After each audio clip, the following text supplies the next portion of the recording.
computer. Now we're That's ready. awesome. I know how that is with a cat. I don't have to do a lot of stuff at my house if my cat's on me. I go, I can't get up. Someone's on me. Get me water. I can't get up. I No, love it. Okay, I'll be quiet now. Thank you. You can see and hear us. Yes, you look beautiful. You guys are horrible.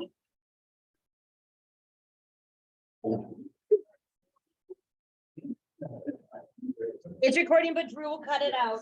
From over there, yeah. Well, no, yeah. Okay, where do I go to introduce them? Hold on, let me just get this. right angle. Yeah, then the base of No, you're not. You got it. it's got a skid. She does. Bill's worth it, right, Ann? Okay, now your clicker is working again. She is. All right. Okay, well, you can, because I'm sure we guys want to get started. Well, if you think we should wait. Well, no, okay. Get started. Okay. Go. Go. Hello, everybody. I just wanted to introduce Bill Ilk, our person today. He is a fellow realtor, and when I heard he was doing the negotiating, I felt that I had to be in the front row. So when as a listing agent, I see Bill's name, I hope he sells it. When I show a house and Bill is the listing agent, I'm like, okay, this is good. So his communication always represents his client. He's efficient and he gets to the closing on time. When you're in a sticky situation, I would always tell somebody to role play with somebody because you don't want your first thing that you say to your client to be wrong. So here is Bill Ilk. You should listen and you should write down your first time.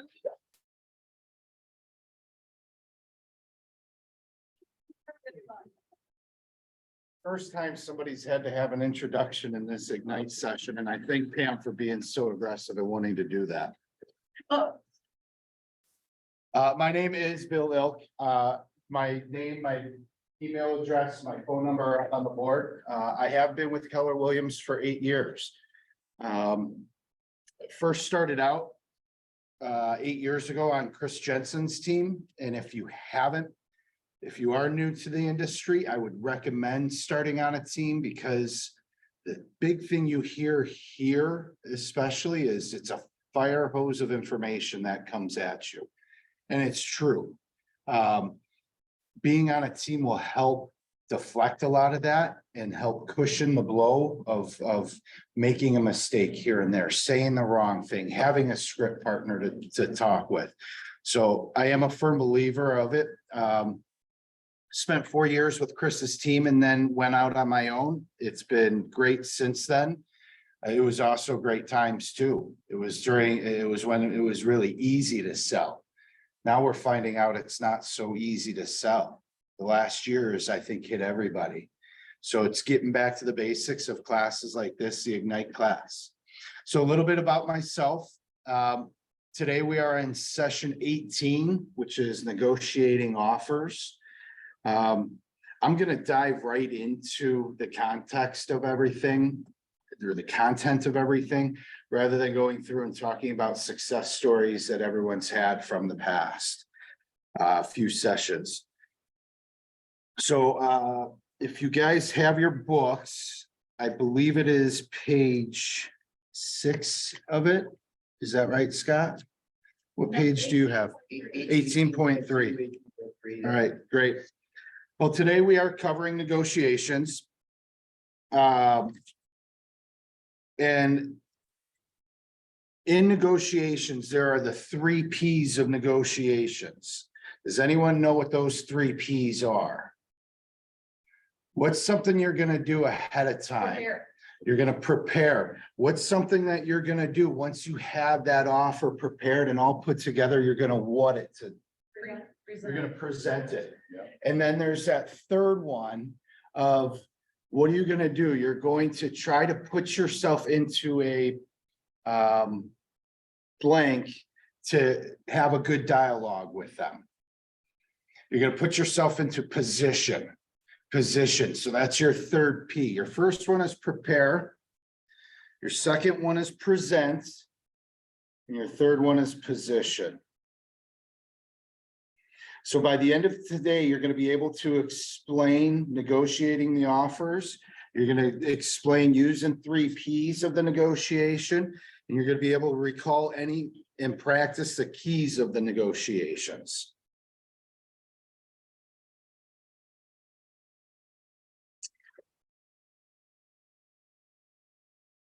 Better get caught up on the slides here. Pam, would you like to read this one aloud for us? Negotiating is not something to be avoided or feared. It's an everyday part of life. Everyday part of life is a part of this that really touches to me. Who else do we negotiate with throughout your everyday life? Yeah, your spouse, your child, teachers. I mean, you're constantly in negotiations throughout life. We're constantly being able to practice it too. In different forms. How do you handle that criticism? I know that's something I need to work on. Somebody coming at me, telling me you're coming off a little strong there. Well, no, that's me. I mean, I use my hands even when I'm on the phone. What are some limiting beliefs? What limiting beliefs do you have about negotiating an offer? Does anybody have any? Does anybody have any limiting, what scares you about presenting? Offend the other person. Yeah. So even when you like wanna ask, for something, we don't wanna like, Yeah, sound like we're trying to like be hurtful about it. Yeah. Offend them in any way. yeah, Or have the deal go south, you say something that spins in the wrong direction. yeah. Yeah, and what are some of the ways that you can make sure you're not offending them? Because you are, what ultimately you're doing what your client is asking. So you're representing a buyer in this case, and they want the pool table.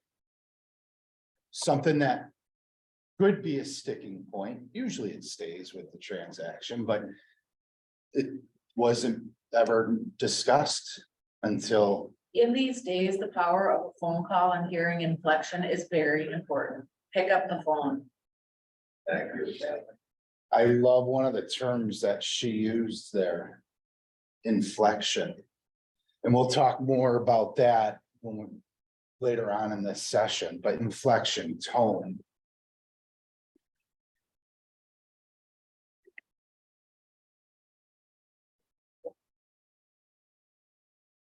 Our purchases are typically negotiated because they are higher dollar items that you intend to hold on to for a long time. An even bigger purchase that is negotiated is buying and selling of homes. It takes time, it takes care, it takes patience. It takes something that we'll talk about more deeper. It takes getting to know not just your client, but also the other agent that you're working with and what the other side's motivation is, what their leverage is. So far in Ignite, you've learned through NAR statistics that real estate agents' ability to negotiate is one of the top reasons buyers and sellers look for an agent to help them in their search in search for their sale. One of the top reasons. What are some of the other reasons that they would choose you? Reputation is very strong. Yeah. Reputation is a good one. But still, I think when it comes down to it, who's gonna make me the most money? Who's gonna save me the most money? Is what most buyers and sellers are, or what most people are looking for. Negotiation is a bargaining process. And bargaining is a give and take process between two or more parties, each with its own aims, needs, and viewpoints. Everyone involved is seeking to discover common ground and reach an agreement to settle a matter of mutual concern or resolve a conflict. Negotiation is where one of our WI4 C2TES. That's a mouthful, isn't it? Who knows what that is? Where is it? It's somewhere in here. It's not. I guess it's out on one of the walls. Does that everyone know what that is? Win or win-win or no deal, integrity, doing the right thing. Customers always coming first, commitment in all things, communication. Seek first to understand. And then the fourth C being creativity, ideas before results. Teamwork, together everyone achieves more. Trust starts with honesty, equity, opportunities for all. Success results through the people. So when negotiating, the question that's asked here, when negotiating, which one of those things plays a big role? Win-win. Yeah. The one right off the top, thing that Keller was based off of, win-win situations. That no one wins if you win. If I lose. Yes, win-win or no deal. As a KW agent, you are always working to find the win-win solution for all parties. By being kind, fair, professional. All those words that Pam was just throwing out there. Have the best chance of reaching an agreement that is best for your clients. Find common ground means that you, your clients, and the co-op agents are all getting what they need from the transaction. Never forget that you are building relationships from all parties right away. First contact. Before we started, Pam told a story about her father working at the airline desk. And what did he do to people if they came up and asked for? You're nodding, go ahead and finish the story. Perfect. If they came up with an attitude of entitlement, there was no place in first class. If they came in a place of gratitude, sincerity, he treated them like royalty, and he didn't get paid any more for doing that. So that is the part, your attitude and how you come across to other agents matters. Not just with agency, not just in real estate, it matters in everyday life. Are there some agents out there that you see that are, oh shoot, my client wants to, I hope this one doesn't come together. Because working with that agent is just so difficult. I see agents and I think that, I don't want to think that, but we do, because there's certain ones out there that just have that reputation. Not often is it a KW agent though. Mostly the KW agents are the ones that are more about win-win, integrity, communication, commitment, creativity.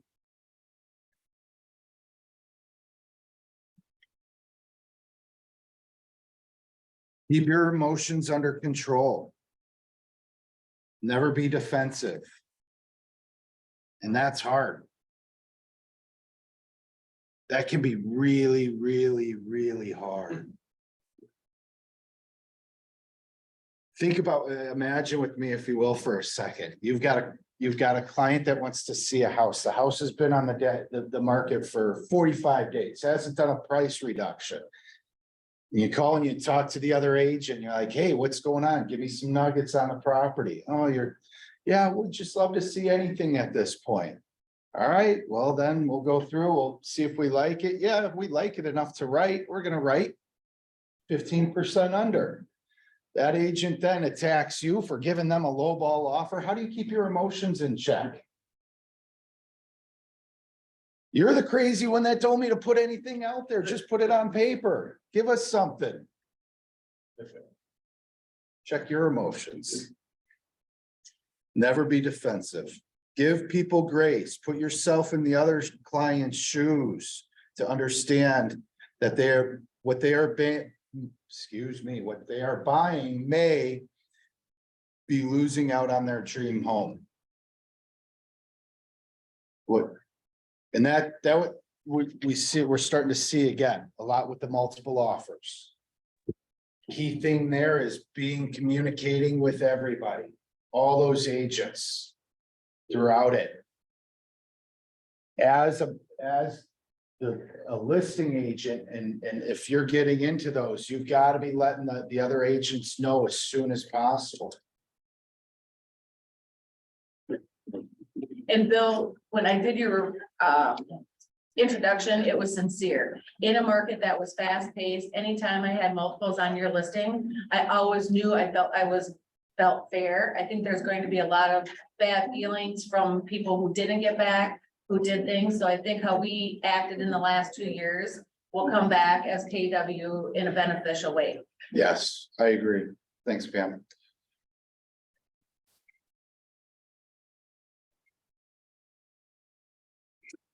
So the path of negotiation.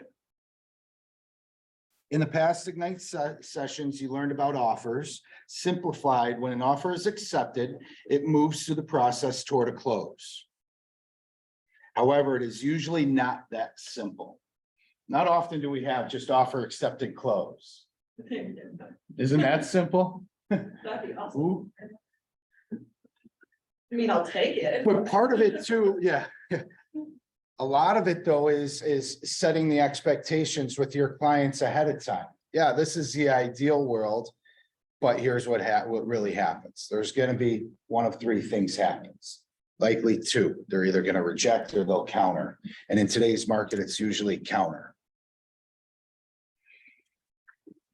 If an offer is rejected or countered, we negotiate with the other side to reach a win-win agreement for everyone. It's important to note that every transaction is unique.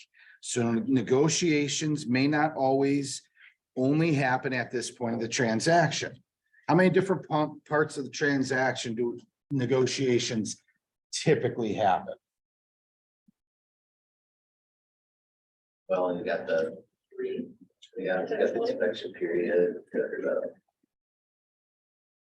Keep going, Closing day, the initial offer. right? The inspection period. Right. And potentially appraisal, depending on that kind of stuff. Right, If it's a townhouse. right, Closing day. yeah. So, Negotiate. no, I would say three out of there, and this is off script on this, but three. The initial purchase agreement is you're gonna negotiate. Anytime you get that inspection report, you negotiate. And then the third, which I would consider a wild card, would be that appraisal one. Now, in today's market, a lot of people, and even last year's market, a lot of people were writing in those appraisal gaps to prevent that third one from happening. Because as a seller, you want as little amount of negotiations as possible. You want just that one. That option one, that's a seller's dream, Cash, no inspection. no- right? Yeah, we don't have. We're done, right? It's all signed, right? Closer's got it, right? 2 weeks. Yeah, Good. yeah, there's nothing that can really go wrong here. Now with option two, of course. There can be. But remember one thing, to get to this point, you've lead generated, gotten into a relationship with your lead follow through to get to the appointment in the signed agreement. Then you went on to get the buyer qualified and showed them homes. You don't want to see it fall apart at this point. You've done all this work up to there. To get to this point of the transaction, there has been a lot of time, money, and effort invested. You shouldn't lose a deal because your negotiation skills were not up to par. Today, we'll focus on establishing your negotiation skills so that you can close in confidence and win-win.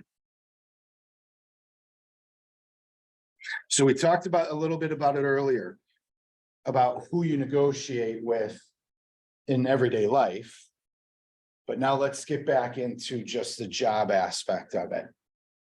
Who are the people that we are negotiating with in a transaction? There's two that the book says that there is. Your client. And then the other agents are the two people that we are paid to negotiate with. You're always in negotiation with your clients and with the agent on the other side. And don't forget, this is your career. And if you continue to conduct business in the same market, you are likely to encounter the same agents on the other side of the transactions over and over again.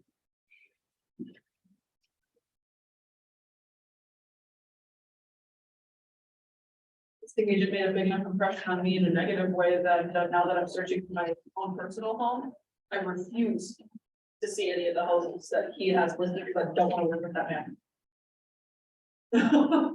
I told my fiance, I'm like, nope, it's listed with that person, we're not seeing it. I don't care if it's the perfect house. We're not seeing it, 'cause it's gonna be a disaster. It's all about relationships. Can't do that with my clients, but definitely do it with my house. Yeah, when you have the decision, when it's your decision to make, you can choose who you want to do business with. And we were talking about that before you walked in. There are certain agents that it's like, oh, shikes. You just know it's gonna be a rough one. But the other thing that we stressed on too is very, very few times is that a KW agent that is on the other side that we're not wanting to work with. Yes, there's a few out there, but they won't last long. Now that we know who we negotiate with, and we kind of touched on this earlier, what do you think gets negotiated in the transaction? Most common points are price and terms.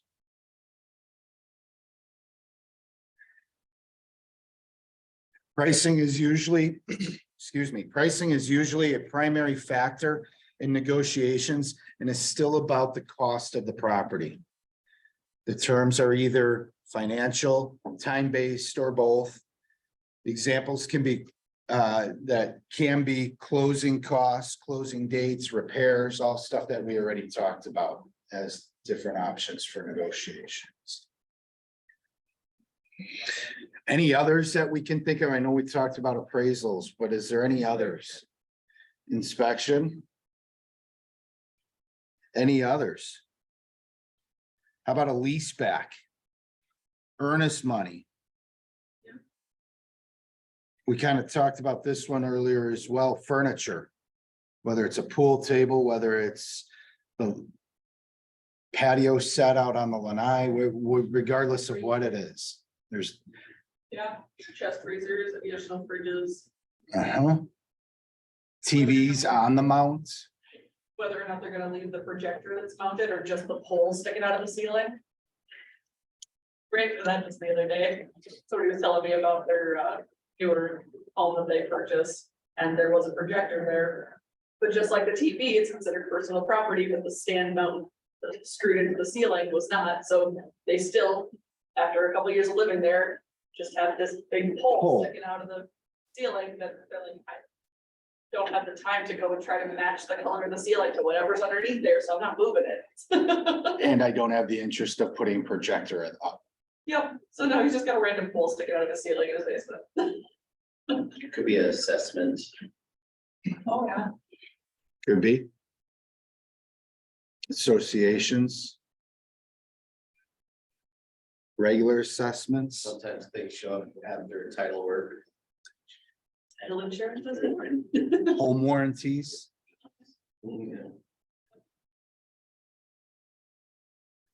Really, everything but the wife and kids is negotiable. Yeah. A way that you can use questioning to determine what might be negotiated is to ask the other agent. What is important to the sellers besides price? Every every house that I show, and this gets very cumbersome, but every house that I show, I call the listing agents. Usually on my way to the showing, even if I have them stacked. On my way, hey, I'm about to walk in. Have you received any offers yet? Yes or no? What's the ideal date for the seller for a close date? Doesn't matter. It's vacant. Any other nuggets you can share on the property that you didn't already include in the notes?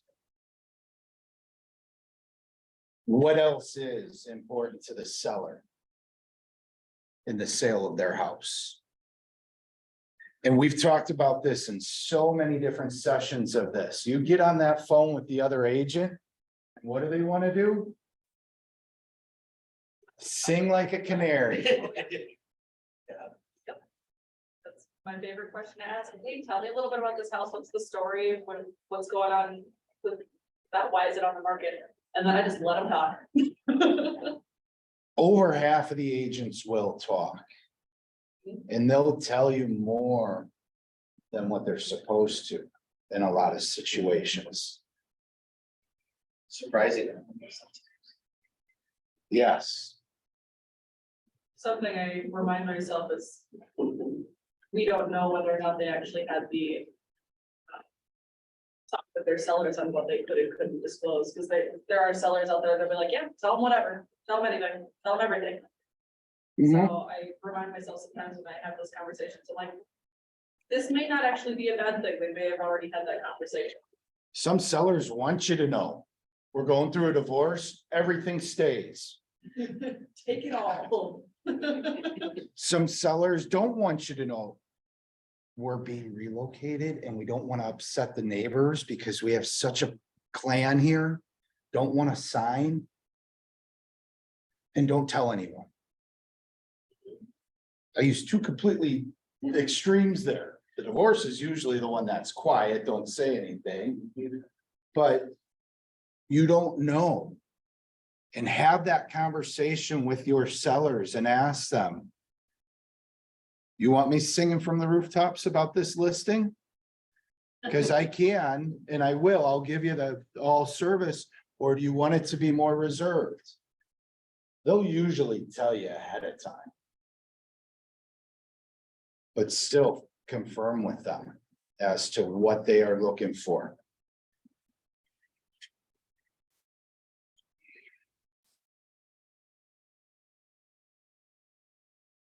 Anybody want to throw in any ahas yet? Cool. I've said in enough of these, we're taking ahas. People are taking notes all day long. Yeah. We'll do one at the end. First, you learn what can be negotiated, pricing and terms. Now you're going to learn a model that you can use as you walk through your negotiations. The model is called the 3 Ps of negotiating. These principles, these 3 Ps are what are prepare, present, position. We touched on it a little bit earlier. Preparation, present, and position. Negotiation is a skill that everyone can learn and can be perfected with experience. The best practice you can follow is the 3 Ps of negotiation. At a high level, this model is prepare. Preparation is the key to building confidence and ensuring a smooth negotiation process. Present, move into the negotiation process by presenting that offer. And then position, move both parties closer until you have a full agreement. Any questions about any of that stuff right away? Prepared details the actions and steps that you take before entering a negotiation. Know your goal. Have a clear goal of reaching a win-win agreement in which both the buyer and seller are satisfied with the outcome of the negotiation. Remind your client of their motivation for moving or buying the house. And then when the contract closes, they'll be able to move in and on with their lives. Know your client. Point number 2, know your client. Make sure you fully understand your client's goals. Excuse me. Learn the areas in which they are willing to negotiate and where they need to stand firm. So know your client. Think ahead. Anticipate what the other party intends to do. Write down how you can think they may counter the offer and you can plan and explain and how you're going to handle that. When you first met with your client, you likely walked them through a typical transaction, how the flow chart of it. Walked them through the different ways and what could happen. Before you send that offer over, you're letting them know at that time too, one of 3 things could happen here. And I usually do ask my buyers and put yourself into the seller's shoes. And what would you do if you got this offer?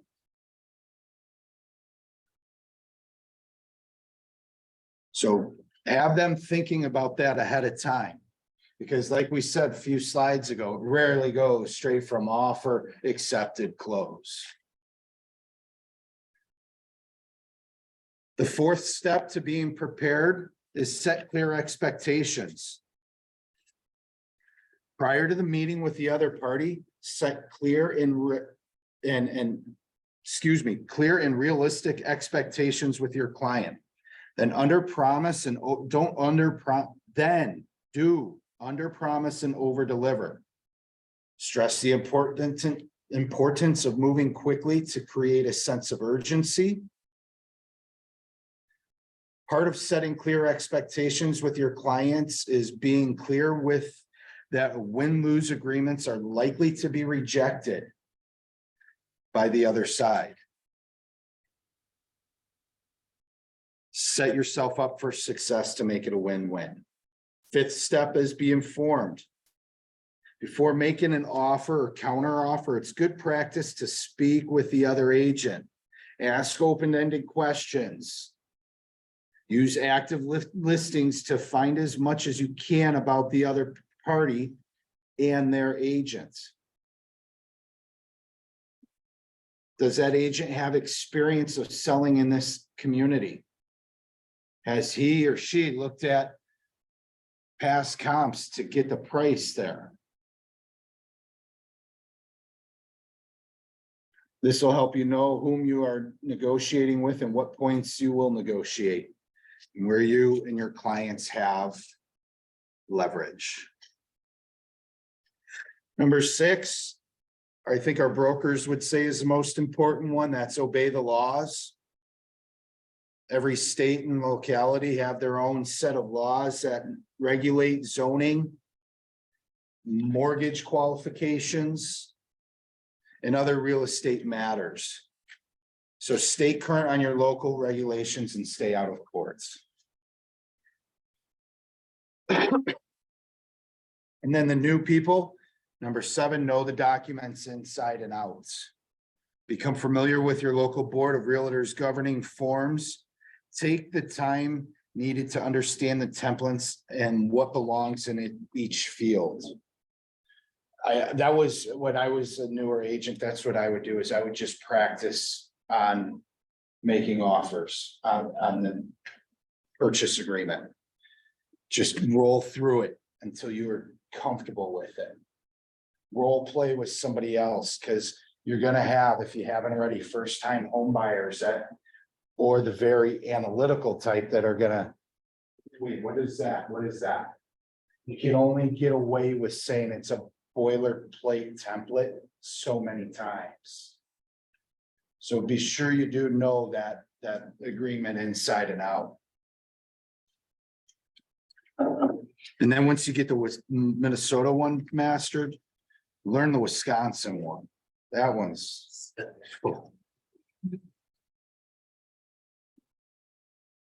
No, I got my taxes done and the tax guy printed out my tax document after he was done. And then just went line by line with the check mark and I thought, what a good idea, I should do that with me. Purchase agreement, just once I get it all typed up before I submit it, just go print it and. Have a different. In the old days, that's how we did it, and I think that kept a lot of things straight, and buyers said, I understood that, I knew that, I heard that. Rather than just sign. Yeah, that DocuSign, they just. Well, I mean, they Right did the through it. document before sending it to DocuSign, I would do that for my own peace of mind. I do that all night. Gotta send a PDF ahead of time. Great idea. And it's something that I've done so many times because I've gotten to the part where I finished it and now it's off to DocuSign and, oh, shoot. That's not supposed to be that. And then have to go back and redo it. I like the tip that we got yesterday. They go through and they put it all together and then they read it from the bottom up, because you have to look at it Yeah, I differently, wrote your that eyes down. catch things differently than. Rob's in there. Uh-huh. That's I like awesome. that, I really like that, because when we're going through it the same way every single time. It's gonna be easier and easier to miss things, It is. but if we go the opposite direction, our brain has to kind of Focus, refocus. refocus. Yeah. I thought that was interesting. That's a good tip. Mhm. Yeah. I've done so many contracts that I did that last night with one of my own and I was like, oh, hey, there's something. I had the wrong seller's disclosure box checked. Didn't Yeah. see it the first time. Yeah. That's what I find is I miss a lot of the check boxes, whether it's the seller's disclosures or alternatives. And it's a lot of stuff that doesn't make a difference, because we typically, I mean, whatever, we talked about 5 main things that people are really negotiating these days. So a lot of those other boxes are 90% of the time the same box. Seller paid. But in some cases, the buyer is willing to take on assessments that are against that house to be in that neighborhood. People will do certain crazy things. I had a buyer that we got a couple days before closing and it ended up canceling, just to preface it, but the sellers got to the closing table to pre-sign and they were gonna owe money because of the variance they didn't account for. And there was an assessment balance that they had to pay. And they would have been like 3 to 5 grand short, which is about what I was actually less than what the assessment balance was. And we're like, okay, well, my buyer was willing to pay, if you're willing to just pay off your forbearance and get that all squared away, you'll come out of this at a 0 loss, 0 gain, but you'll be good. And I'll take on the remaining assessment at $50 a month. And they were going to, and they lost the judgment. So it didn't end up working out anyway, but because of the situation, he's like, I want the house. Yeah. I'm willing to do that. Yeah. It was under my budget originally, so. I think key thing to it is constantly communicating with that client because their mind changes. They're constantly making updates to their life, changes to their life. Last week, they only wanted to afford this much. Now we can't find anything. Now this week, they can afford this much and we're broadening the search. And whether or not they tell us they're broadening the search, they already have. Whether it's on Zillow or a Realtor. I mean, get your app into their phone as quickly as possible. Then you can at least stalk them. That one I learned the hard way. Don't be afraid to get the brokers involved in transactions. Yeah. Because at the end of the day, I ended up, the listing agent was a newer listing agent, because of the complexity and all the stuff that was going on, he just checked out. Yeah. And I ended up actually negotiating directly with the sellers, between them and my buyer, my broker's thumbs up. Yeah. So, and I negotiated the cancellation on it and everything, got the earnest money, the inspection cost and the appraisal cost back from the buyer. Good. Yeah. It was crazy, the fact that he just checked out. I'm like, how? The broker on that side checked out too. which was even more astonishing. And that's the risk of working with some of the smaller brokerages out there. That's not to, well, even in that case too, but it goes back to, and I mean, be fortunate that we have the leadership team and the brokers that we have in this building. Our brokers, both of them would always pick up their phones and respond to us and are out for the best interest. And I could speak firsthand with of both of them always being there. And of course, they'll give you the same response. What's right, what's fair, and that's what they're out for.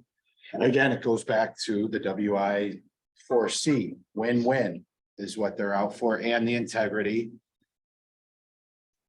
No, just for you guys' information, EXP has only 3 brokers from the state of Minnesota, so.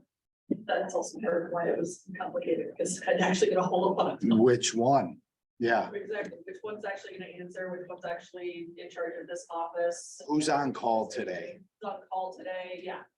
So, it was interesting. Here, you know, Like I said, it was a bigger company. But there was only 3 people that could Yeah, potentially help. it's cloud-based. Uh-huh, It's a rough. yeah, I don't think he was even based in Minnesota, he was just in charge. Probably not. South Jersey. I'm surprised it wasn't talking with his avatar. AI. All joking aside, it ended up working out at the end. My buyer ended up finding a great place in close to February, so, Good. but that deal fell through in November, so. Took 3 more months. Well, because he was, after that, the interest rates went up, and he was approved for 50,000 less than he was before. Yeah, But the house we bought, it's actually 5,000 less than. the No, house it's- we were on the contract for, So that's great, but yeah, it was just a bummer. If you guys watched the news and heard about the cave house that was down in Camp Falls, remember seeing something about that was that, the one that we were buying that one. the cave house. Yeah, there was a cave on the property just off the deck. Yeah. Right, It was really cool. how deep did it go? It didn't go down deep. It was it's a man-made cave. There's a lot of like limestone in there. So it was dug out and the previous sellers or the now current owners still, used it as like a movie Dome? area, pretty much. Yeah, they've like projected it on the wall and had like the neighbors come over and use it as like a little party spot. Yeah, I And, remember but seeing the that. city already had given the okay to dig it down further and expand upon it. And so my buyer, he makes his own moonshine, not traditional. Out and still in the back 40, cooking moonshine, but more of a put it all together, ferment it kind of. Yeah. He was gonna build it down and carve out a bar in there and have it be like old prohibition era-esque. Speakeasy. Yeah, How like that. big was the cave, it was like in comparison to the size of this room? How big was the cave itself then? about a quarter the size once you got into the main cave area. Sure. But my buyer he's 6'5" and he still had plenty of room. to walk Tiny. around there. So like. it was- That you're inviting people into a cave and going down into a bar. Well, so I for mean, that one, because it Cabins was, could be a concern if it's a man-made, oh, my next door neighbor built this hole in the ground. You know, like, So, so the city was involved in it, and signed off on it and everything for stability, but it's just like having people in your backyard. If you live up against a hill, and the landslide can happen at any minute, so the liability is pretty much the same. Yeah. I would tell my clients if they ask that question to check with their insurance agent. Going back to the sellers or the waivers, disclosures and acceptances, we Yeah. stay in our lane. There was a zip line to the property too, from the very top of the hill. That's awesome. It was like, we built it with all the trees and stuff. It was really cool property. All right, guys, back to this. No, you're fine. Turn to your purposeful questions. What page is that in your book? 18.5. Understanding the right questions to ask is important to the negotiation process, as being able to prepare in the most comprehensive way. Asking questions always allows you to establish and uncover the objectives of and goals of your clients and those on the other side of the transactions. By asking questions, you gain more information.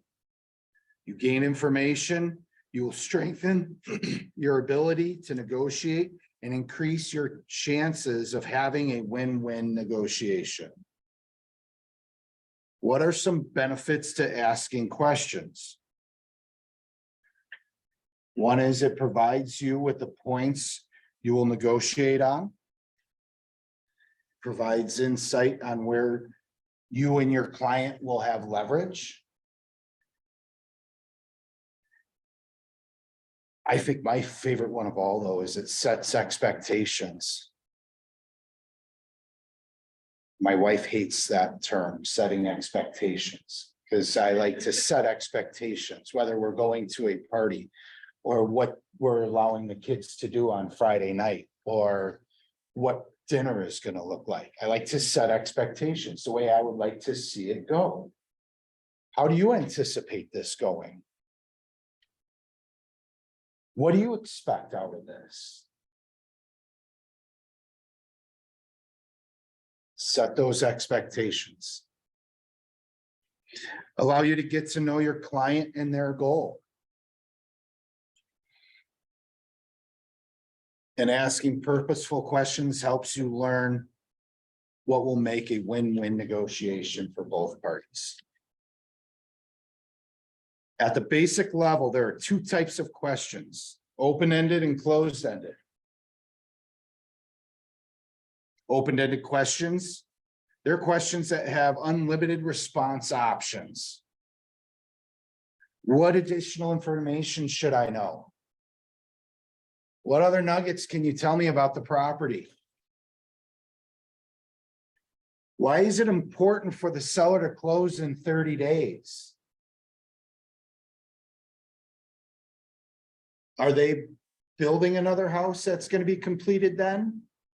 Are they moving into a house that has a seller that is closing on that day? Where are we in that chain of sales for that day? I can tell you right now with, I've got a buyer who made several offers, but right now when I'm calling sellers, agents, they're not always answering the phone or getting back because they're like, okay, we're in multiple offers. I don't have to waste my time. You're right. So they're not answering. And that's something we've talked about quite a bit throughout these sessions, is you get some of these agents that because they have so many offers, they don't feel that they have the energy to Yeah. give back to every single one of those. If you're not gonna be one of the final three, I'm not even gonna bother responding to it. They have that mentality. Don't be that agent on the selling side. I'm dealing with one now where my buyers, the house was supposed to come active this past Sunday. It's been coming soon for 2 weeks earlier, for 3 weeks ago now, it came coming soon. It was gonna go active on this past Sunday. We want to get in there as soon as possible. I called the agent, she didn't answer. I texted the agent. I said, hey, we want to be one of the first ones in. Please let us know if the date changes. Date changed. She didn't let me know. My clients let me know, Nice. which was better, but they were also Johnny on the spot. I mean, we set up a showing to be one of the first ones through this past Sunday. Friday night, I get a declined showing. It's already been approved. They cancel a showing. Sellers cancel showing. Property no longer available. But it never went back. So I text the agent. I'm like, hey, what did I miss out on? Did you guys go live even earlier and accept an offer without any showings? And she responds back and says, looking into it. What? What? Looking into it. Looking into it, it's your listing. Right. It wants to know what to say without it. That's- Could be, could be,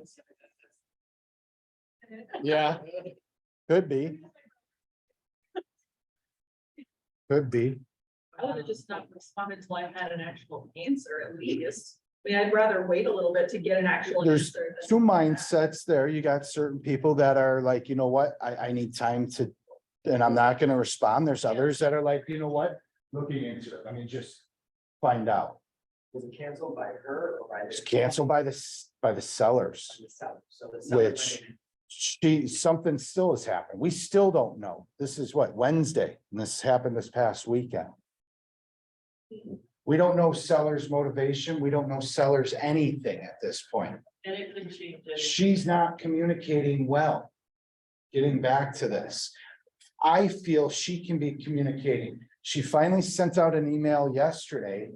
And you can tell it came through showing time to anyone that has requested a showing.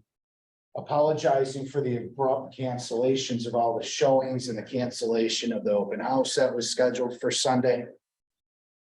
And that she's still looking for more information. It's time to just. Family emergency, for all I know. But what do we tell our, I mean, all I can tell my buyers, all I do in this case is simply copy paste forward. This is the information I'm getting when I get it. And it even times I don't get information, I'm still, hey, still waiting on something. I haven't forgotten about you. But we've also got to be respectful enough that we're not hammering somebody 14 times in one day. I feel like there's a story behind that one. Well, he brought it up in class one day. Yeah, that's right. We still have to be respectful enough and courtesy enough not to hammer that other agent too, because yeah, some of them just ghost out and leave. Others are actually trying to do the work and are working with unrealistic people. And I think sometimes when it was Crazy Town, I used the showing time a little bit just for try to get a response out there because I couldn't. I mean, Sure, I couldn't sure, answer some of them, everybody. you're right. Okay, nuts. Might not be like, it's a little different now, but the period of time it was. And I think in that case, when you do, because it will happen, we're gonna have that client that does something crazy that is hard for us to explain to the other side.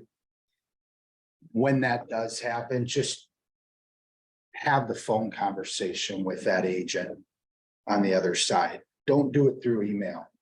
Talks more about it later. We talked briefly on it before. If you're genuine and they can hear your tone and inflection, they're gonna know that you're dealing with a bad situation. Yeah, it's hard too. It is. Hard to read tone. You can't read tone in email and text. When it comes to the actual negotiating part of it, I hate that when the other side is just doing it via text, and it's great to have it on paper, but have the initial conversation first. And we'll talk about that too in the position part of it.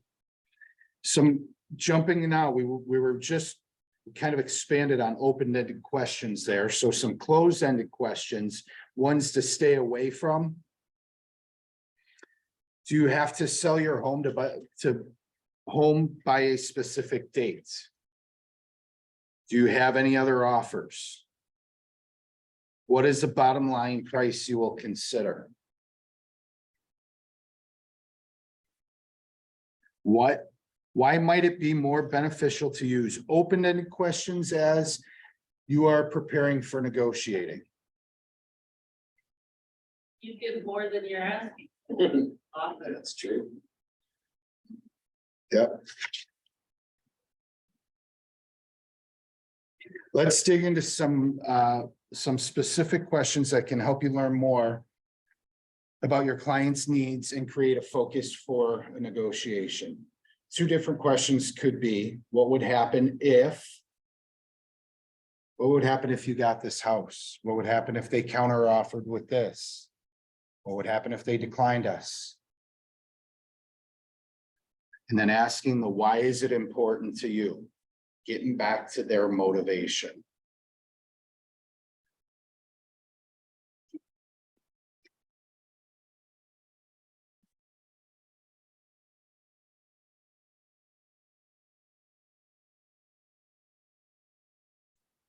Before we start the second one, that was prepared. Getting the open-ended questions, getting the information.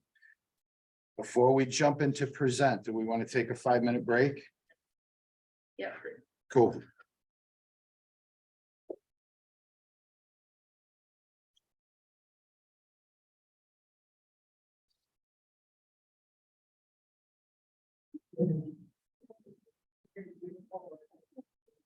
Better's good.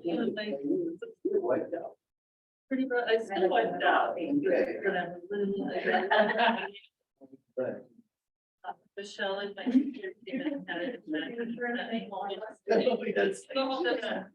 Yeah.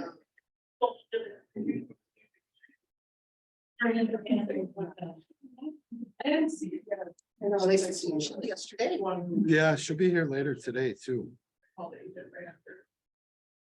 for the safety CE. Oh, that's right. Crystal's coming in the Travis Anderson group. I told her about it. Oh, nice.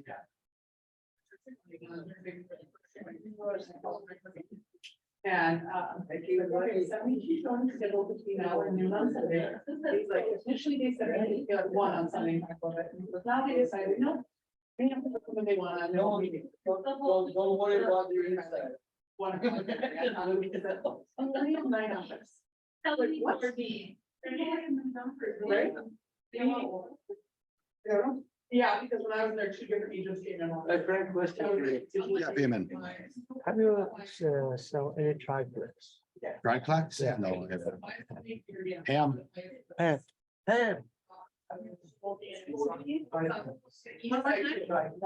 No, no. Are you a buyer or a seller? No. Seller.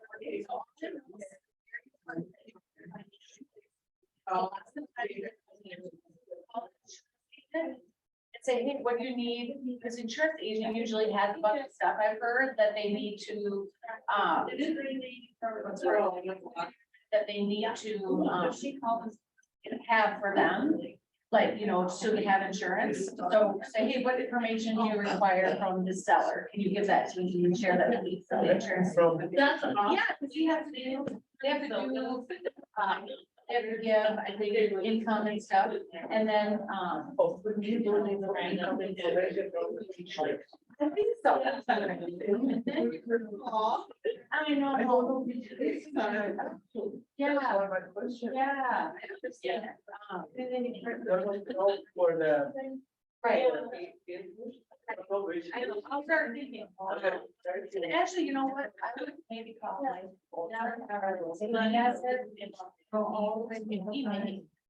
You know, yeah. At least need to be on board. But I know, I think it's for the most important that you need to. What is the units, rent, income, teach you. All three. Yeah. You had it out. You talk about it. Some from, get some information from them, that they have. Okay. Yeah, the seller, yeah, this is the seller. No. Also, this, you guys talk to you. Yeah, very exciting. I know what city it is. Oh. First one was. Second one was. 400? 400. Yeah. So it was a. 65 left. So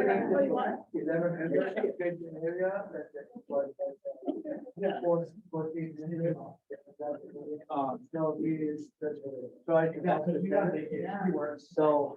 In all my years, I've not even sold a duplex.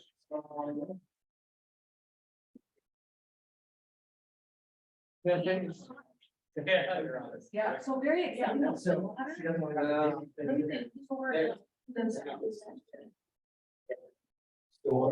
I told her, maybe Jackson, don't tell them. Well, don't tell them. It's important. And then. So like, she'll go to work. Let's say she had a baby tomorrow. And then you said all three of them are currently rented? One of them is gonna go. One thing, I think. Because I really am not big. And Well, I mean, if it worked out for us, we'd probably be moving out one person anyways. oh, it's a- And I'm only thinking of that, but I did. For Bristol, I did some of for them and they. You don't have to give them, you send them, but. Ferguson, you have the class. Ross. Ross Ferguson. Yeah, He taught a couple of weeks ago. Yes, oh, cool. Hi. Yeah, Andrina. Andrina. That's what I was kind of. Andrina. Yeah.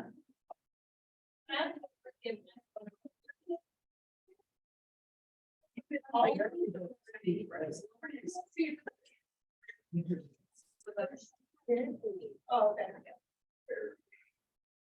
okay. That's so cute. Yeah, that is. That is. Oh, sorry, what? Thank you for the But donut. you're on there. Mhm. That's awesome. Yeah, we're very excited to have your energy.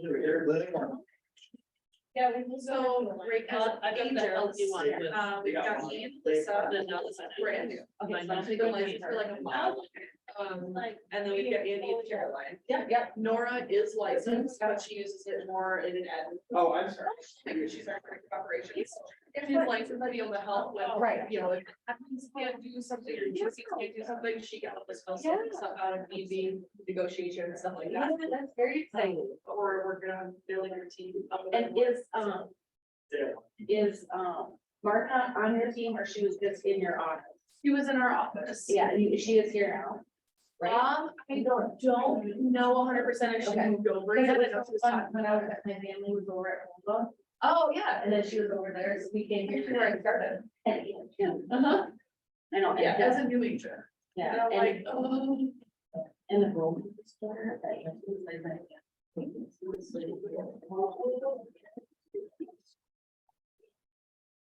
Phil, where are you flying from? And that's the part. Well, Aaron actually was a Petra Ford. So that's where that connection comes in. She's been a coach for them for a long time. So when they moved from the Lakes office to the Roseville office, they wanted to originally be with Aaron, okay, but she was only in Rochester at that point. So when she got this office. What's doing today? And she was in charge. What was, sorry, Aaron lives in Lakeville, but they have Rochester. From Zach. He's more on this one, but he's the team leader for Rochester. Versus Aaron's the team leader. for this one. So our temperature. Yeah, so you got that. Hey, Dad, you're. Thanks, Nick. It's so fun growing up. Well, guess what? All that last day, negotiation. I wanted to know what Bill is teaching, so when I go, when he has a listing and I go and buy it. Yeah. Yeah, it's. Yeah.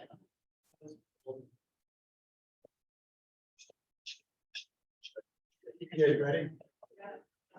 Well, I'm one of those where I like figuring. Question out is- everything's connected. Yeah. It's always ready. Speaking of that, Marjorie and I figured out we're cousins. We've lived across the road from each other for years and, yeah. Yeah, I gotta say. My mom figured it out. I see the resemblance. It's easy. But Emily, yeah. We only figured it out because when Flower came to the office. Yeah, when Flower came to the office, we both posted on Facebook and honorably commented on both of our posts. Like, hey, do you know each other? All right, everybody. If you could turn to your best practices page in your participation guide. I'll let you understand the prepare stage. Let's talk about the second stage, and that's presents. Present. As Balake would say. 18-7. 18-7. Let's go over some best practices to keep in mind when presenting to the co-op agent. Your participation guide has more detail than you can refer back to at time. Some of the best practices are, and we've talked about this already. Call the other agent. Pay attention to nonverbal cues, like the pauses and the voice qualities and the tones. Like Pam does so well, keep quiet once you present an offer.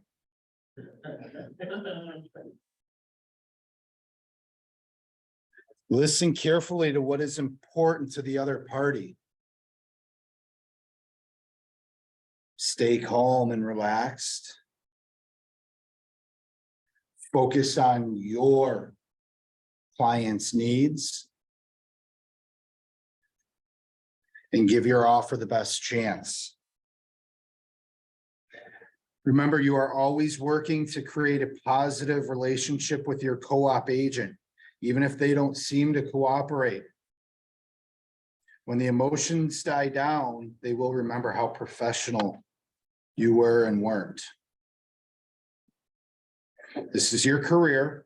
You will come across this agent again.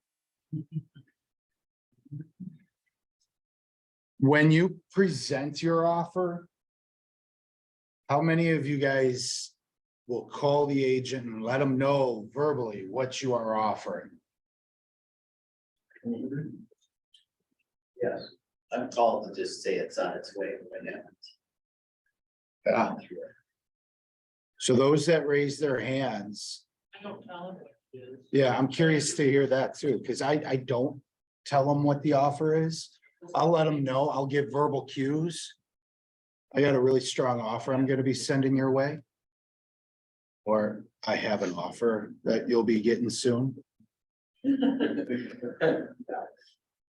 I don't discuss or tell them the terms of it in that initial one. So for those that did raise their hand, please tell me, give me some ideas. What, does that help? Does it? Fire away. What do you got? I think it helps immensely. I can read verbal cues if you're, oh, okay, well, we've got 32 other offers. Oh, great, I'm still working on it. Is there anything that I should add or subtract that would make our offer be at least the top line? I like And that. then you just sit there awkwardly until they say something that they will. So you said you give them the term and then you ask that question? Oh, wait till they. No, hey Pam, it's Nick. I'm giving you a quick call. Wanted to let you know that my client really loves 123 Banana Street. We love the huge garage. They have 75 cars. That would be awesome. Hey, do you have any offers in hand right now? Yeah, I do. You, perfect, fantastic. Say, I'm preparing an offer right now. Is there anything that I should add, subtract, or whatnot to make us the top offer? If your clients really like the garages, I think they should change it. You know, Okay. I mean, that is the part you get. I mean, Nick unfortunately gave up some of his buyer's motivation. So really, you do have to. But I like doing that in some Not if the cases. buyer sees it. In some cases, I like letting them know that they're really interested in this property. Everybody We is. like a certain feature. Everybody's interested in the property. I said, no, yeah, play with us. Oh, yeah, if I said. Oh, I would have fun with it. So, and Twice. then it's what can is there something that would make our offer, or something, and then I'll say, Pam, I've often been writing right back clauses. That's something that would be a benefit to your client. That is awesome. Yes, my client would love that. Okay, awesome. So we'll include that. Have you had the conversation with your clients about a rent back? I have not. I didn't think there were agents out there willing to do that anymore. Gotcha. So typically the way that I break these is XYZ. So I love having that conversation. You can get so much out of those agents and you can get yourself to the top five. Now, did you mention price though? Did you He get- never once in this. Yeah. I didn't in this one, no, and I usually don't unless for some reason they. Yeah, I would say 90% of the time I don't say anything about price. Unless I'm literally ready to send it, and I say, hey, I'm sending you an offer right now. Just wanted to go over the terms really quick, Bill. This is what it's going to be in an email. I'm gonna send it to you. So and that's what I do, is in the email, I'll lay out all the terms in there. So that they're seeing it firsthand, and it's easy for them to forward onto their seller. And then the seller can see it broken down. So you itemized it in an email, I do. a little bulleted. Yep. We're coming in with a strong offer. Your asking price was 500, we're giving you 535. We're not doing any closing costs. We can close at the end of the month. We do have a short inspection. And 5,000 earnest money will be transferred to trust funds upon completion of this agreement. That's, yeah. And I'll lay that out. Here are bullet points of it for you. I had a question that kind of goes with both parties here. You're applying, if you're working with the buyer, and obviously a seller, sometimes your buyer will, you'll work hard on a price and I'll try to find the pain point. But still, they say, we want to be in the game. It's like, well, what's your best price? But sometimes they're not willing to do that. They're hoping there's gonna be some negotiation. You know? And that, what I've done there is in that conversation with the other agent, letting them know, hey, we're gonna be sending something over. Right, Then I would throw out a number. okay, Hey, you're asking 5, we're thinking 520. Is that gonna do? Put it on paper. No, you're gonna have to come up a bit. You're Then gonna you get get the one of- random one that's a, just bring your highest number. Just bring your highest. give me, yeah, give me your best offer. Those are the best agents and the worst people. If like someone has like a secret, it's very like. If they don't want to tell the price, if you just talk around it enough, they'll eventually. Yeah. So, yeah, you just have to. Keep asking questions, and circle around that one subject, and eventually if they're on the phone, they'll be like, hold on, we just talk. And then they'll like, say it. I love making email time, that's so fun. It is, and I'll even include in there a little bit of probably stuff you wouldn't like to reveal as a buyer's agent. I'll put in there, but it's all stuff that the buyer has shared. The buyer knows that I'm doing this. Especially in the time of love letters, when the buyers were putting love letters out there. I would do my own little 3 or 4 page love letter. Many of you may have heard this story before. I showed clients a house on a Saturday morning at 10:30 in the morning. They knew that they were in multiple offers. They were going to the Gopher Badger football game that afternoon. They said they were gonna think about what they wanted their offer to be, and they were gonna write a love letter. Highest and best was due on Sunday at noon. I call them on Sunday at 10:30 in the morning. I'm like, hey, I still need that letter. Oh, that Gopher Badger game went into overtime, and then we hit the bars and everything else happened, and we just never got to the letter. I typed up a letter as if I were them. Multiple offers, sellers took our offer, which was the 3rd highest offer because of the love letter I wrote for my clients. What did you rate it? It was 2 paragraphs. We're starting a young family. We're moving into this neighborhood. We love it. The eat-in kitchen was perfect for breakfast in the morning. Just all the things basically that was inside the agent remarks, the public remarks. Yeah. Repeating it back to them, the things that they loved about their house. That they wanted to see somebody else do the same thing then. I mean, it was clear and evident inside this house that a family with multiple kids had grown out of it. That they were downsizing. Isn't that kind of the gray area though? There is like kind of a note on the bill because that is, the status is protected. So Mike, You can tell a story. What's that? I was gonna say, I'm sure Mike would say something, but at the same time, like. I'm just overly cautious, that's the thing. I personally don't do the letters just because I don't want to accidentally say something I shouldn't. and- On the liability to be on the selling or a listing agent. For choosing it. For choosing it or not, like, you know, we love that it's near the Asian markets, we love that it's. Near our church, you know, our, whatever it might be, then that's where you, as the listing agent, that could do. It's also protected at the same level as the status though. Agreed. So that's where I'm just curious.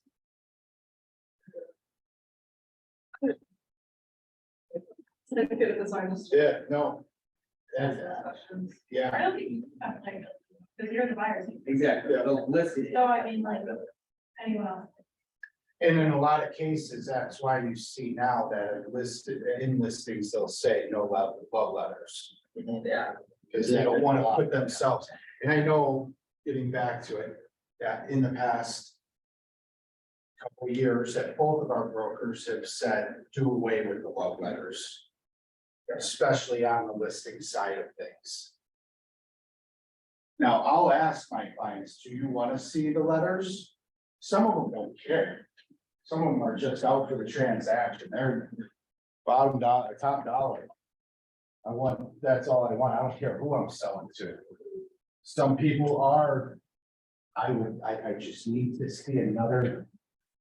Family Bill, you take understand, advantage of this house like we did. right, the gift of understanding your client, like, the seller ultimately is in charge. I mean, there have been sellers who've been offended by somebody who was late.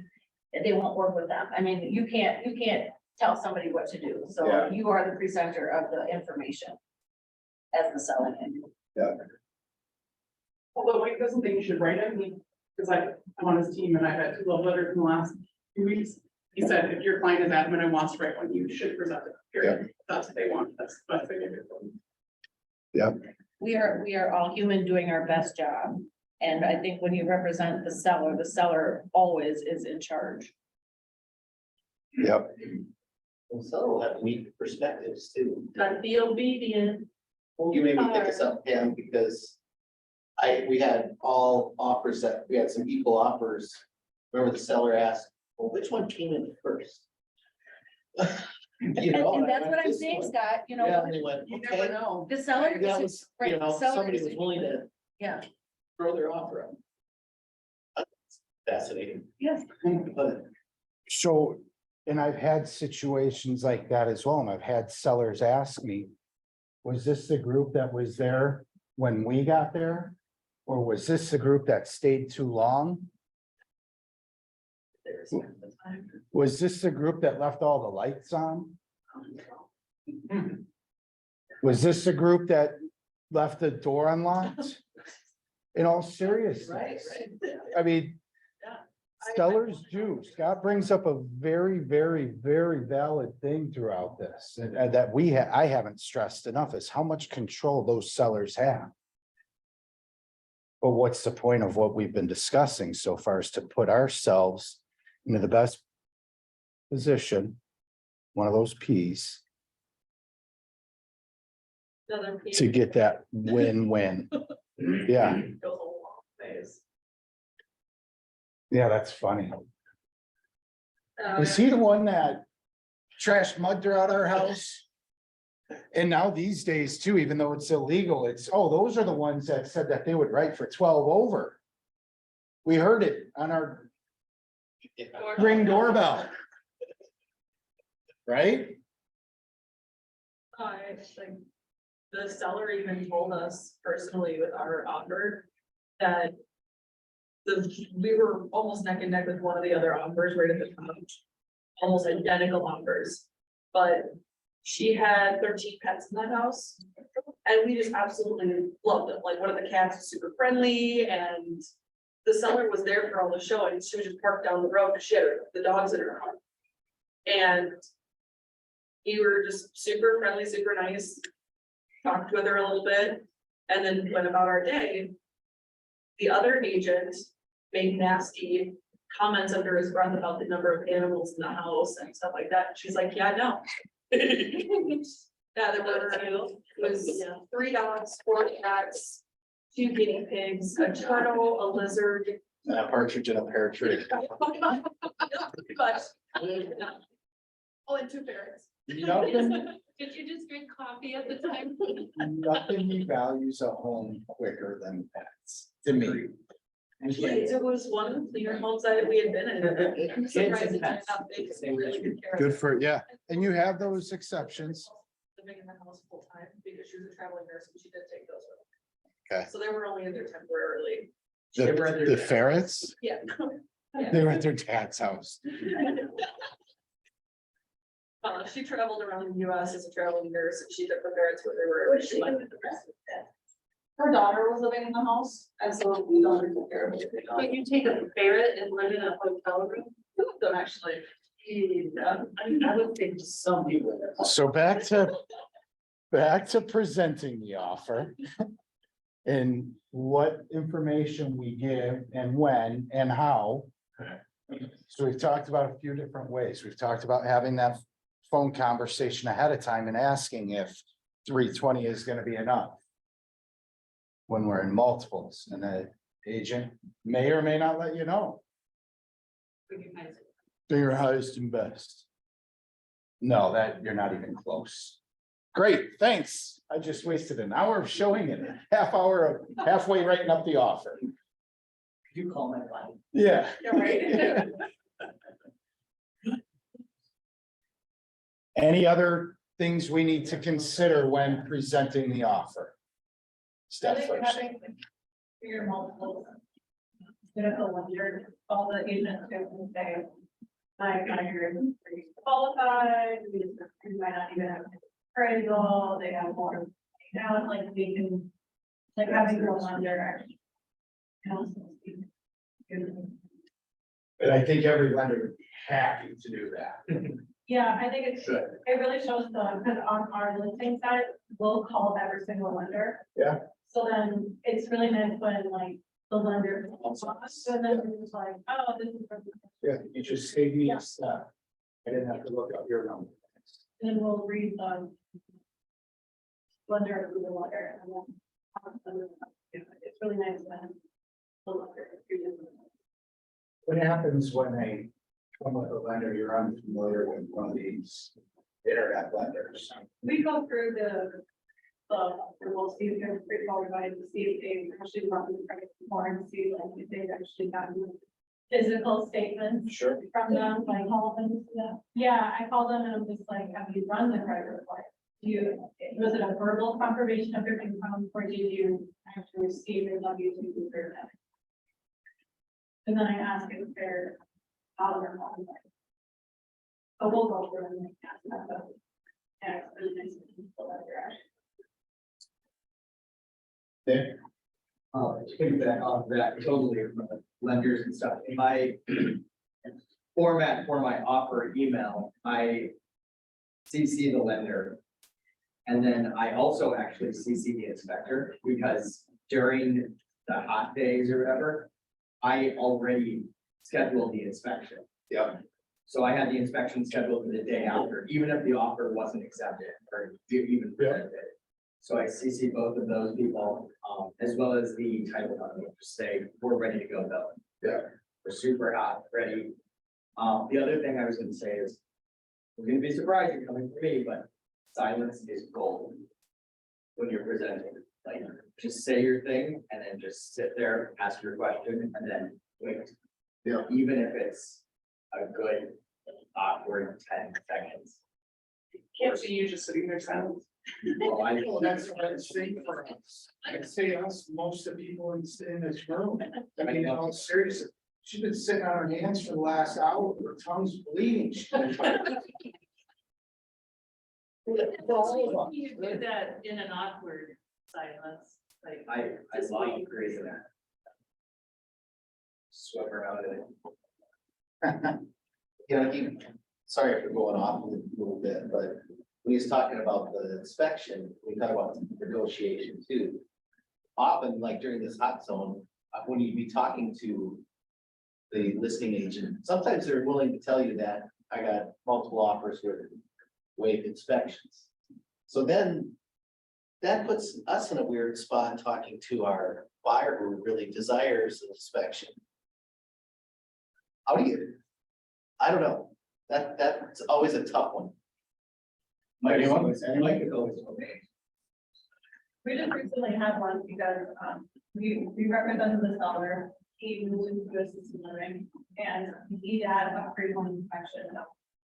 So we had our offer that we accepted, they waived the inspection, but that's not the reason why we selected it, it was because of the price. So they didn't have to waive it if they didn't want to, because the other offers that we received asked for the inspection. They move into the house and there's like a gas leak underneath the stove. And they didn't, it wasn't hot because the stove wasn't on, we could burn any of the appliances. So the buyer wanted to come back and sue our seller, we like, and they wanted him to pay for everything. And we're like, so then we had to argue, and we got the broker involved, but, yeah, we're just like, we can't do that. And it holds the seller liable too, because like, you're getting away from the inspection. So everyone should have an inspection, then you can be like, you wash your hands of it, and you don't have to do it, so even from the seller side. And the Westerland team is professional where they do that pre-sale inspection. The problem is some people want to waive it, because they're like, you had it done, and we're just like, okay, but then you have to read the inspection. And we're not liable for what the inspector wrote. Right. And we're also not telling people that they shouldn't have an inspection.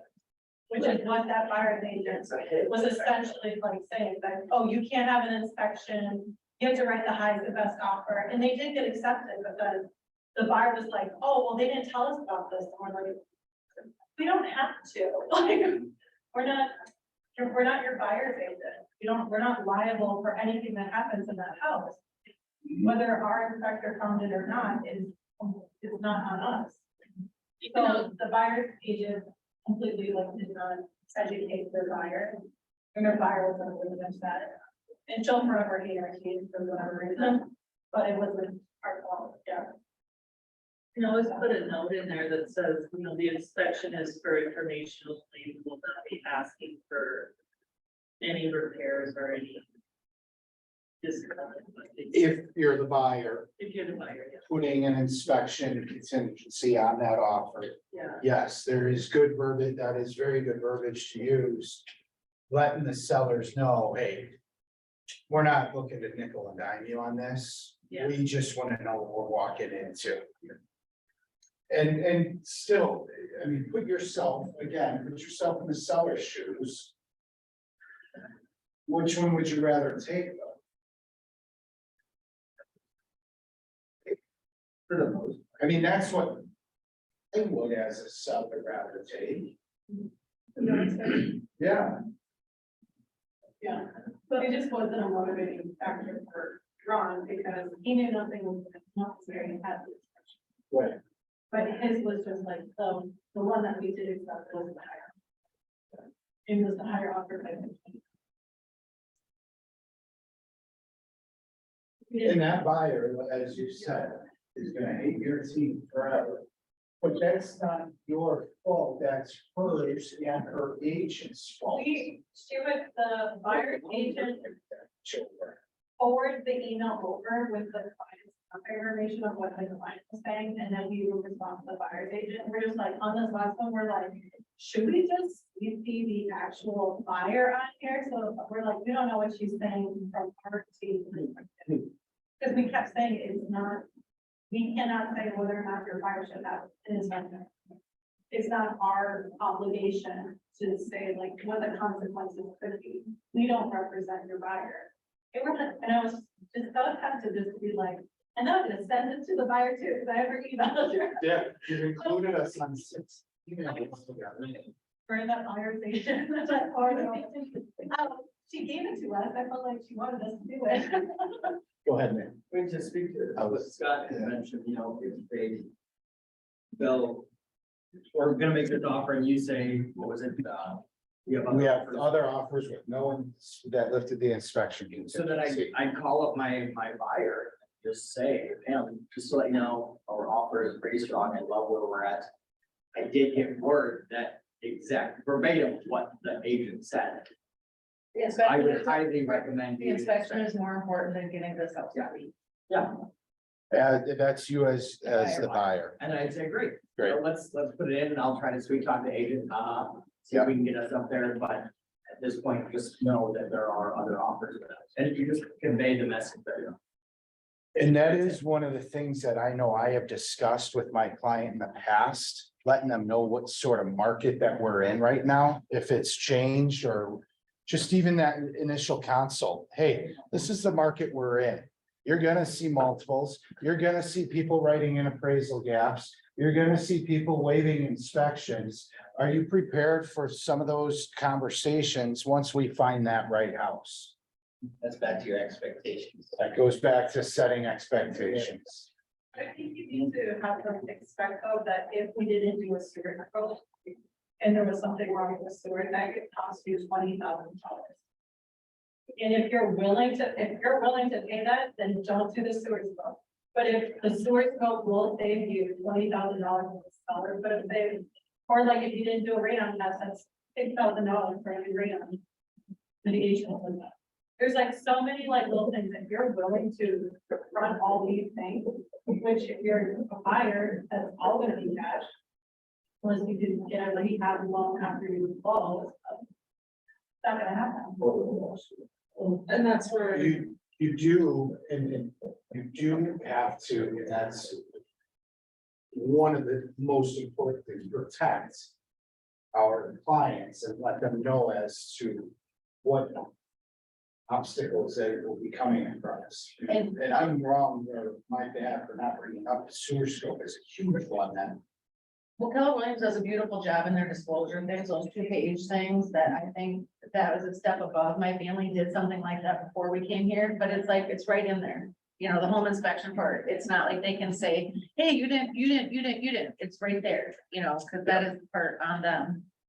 well, and that's where, like yesterday, one of the clauses that he shared was that, does, you know, with the inspection, anything, any single item under X dollar amount, so in his example was $2,000. The buyer is to sue. Yeah. Essentially saying, hey, our inspection is not something we're willing to forego, but we're focused on big ticket items. Right. And I always preface when I send over an inspection, I'll be like, my inspector is very on top of it. He already knows that we're submitting an offer. We've already got a date in mind, depending on how fast this goes. Gets under contract to get him out right away. And then as long as everything checks out, we're willing to waive the rest of our period and release that contingency early. Mhm. And I've been able to win offers with that too, because they're like, okay, so this isn't gonna be a long drawn out process. We're gonna know within a few days, no matter how long that period is, whether or not we're moving forward. So getting back to Scott's question as to when they're told that you're competing against other offers that are non-contingent on that inspection, what sort of conversation are you having with your buyer then? Pam flat out said to her agent, I'm not interested. I can't have an inspection. Because that's what the client would have told me. Okay, now, what is your conversation with your client look like then? Perfect. I always say, you know what, this is a very hot market. That house is gonna sell with or without an inspection. If you're comfortable with it, if you're not comfortable, I will find you another house that will accept one. Where are you comfortable? and Where are you not? Is a question I'm asking rhetorically to you and also that you're asking to your clients. What my clients get from me when we're walking through homes, they get confidence because I'm pointing out different things throughout our visit in that home.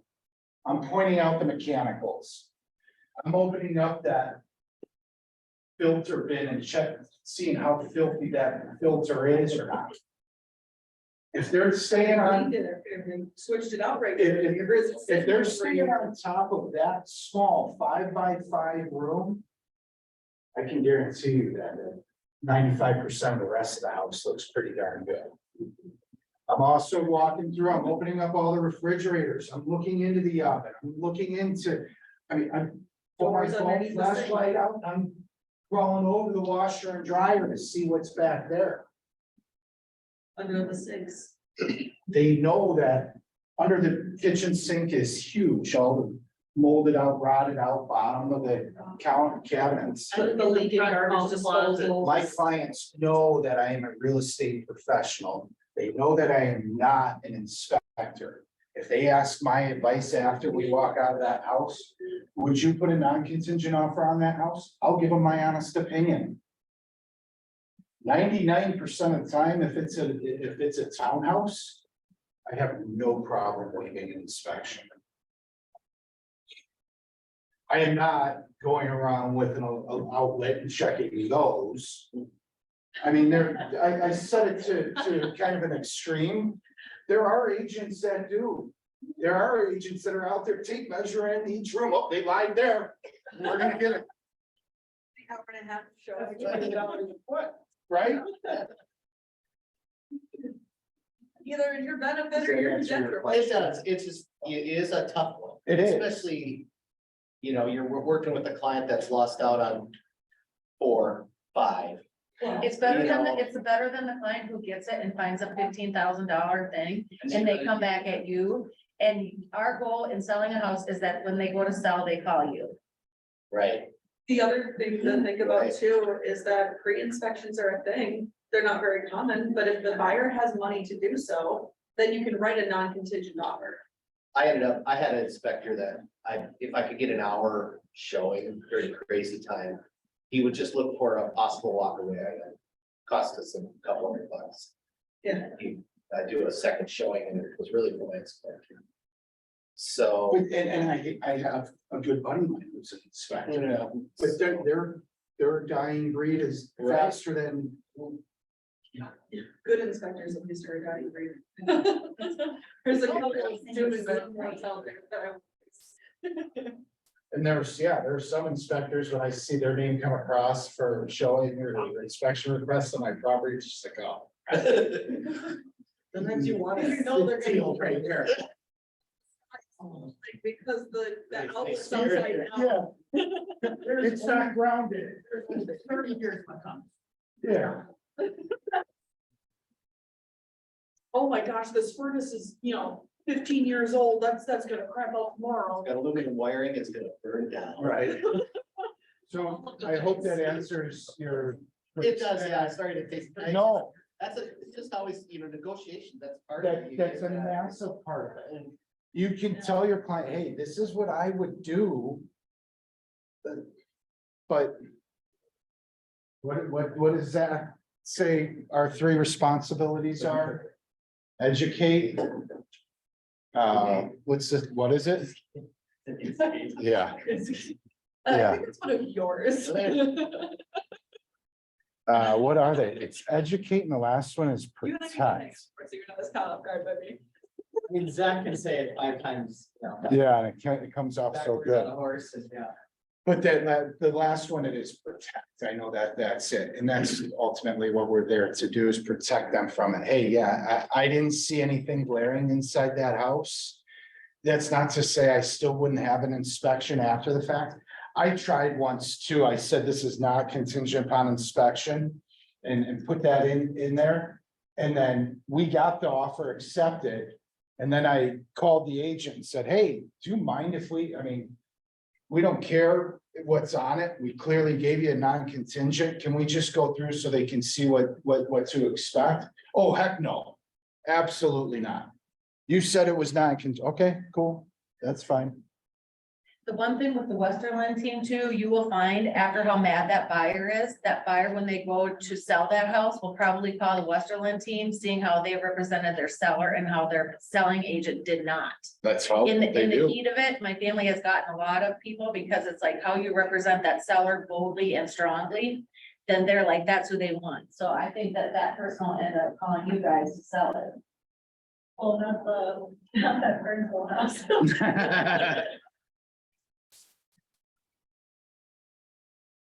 Represented that seller.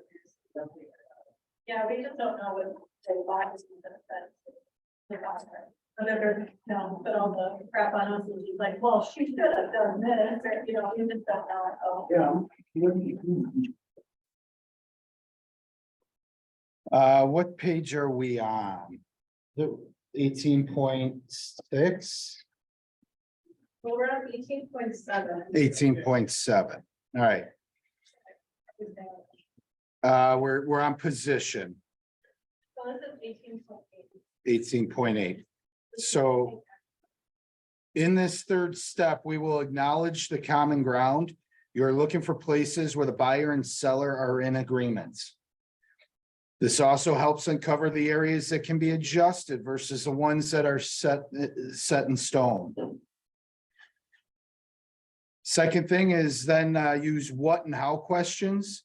These specific type of questions will help you better understand the priorities of the other side. Your participation guide has some more details on using what and how questions that will be useful when you are negotiating. Understand that this is a process. Sometimes you will have to go back and forth and back and forth. And resume this again tomorrow and go back and forth. That's hard for me. That's very hard for me, having the patience to go back and forth 3-4 times. Calling that other agent, hey, it's me again. Can we do this? Can we do that? And I hate seeing that fourth call coming across from that agent again. Ah, shoot, what are they asking for this time? But that's our job, Yes. And bringing it all together, finding that common ground. And then remembering the WI4C to SES. Know when to walk away from a deal that is not going to be a win and win without damaging relationships in the process. Honest, it's not you, it's me. Huh. It's not you, it's me.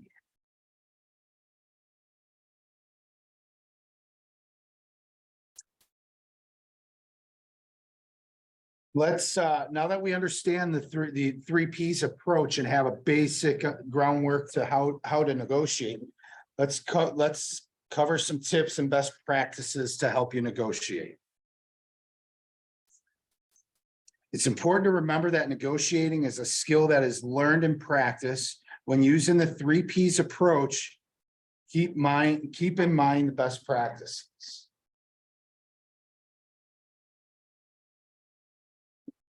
That first one was before, above all else, be professional. Remember your goal, which is whose, your clients.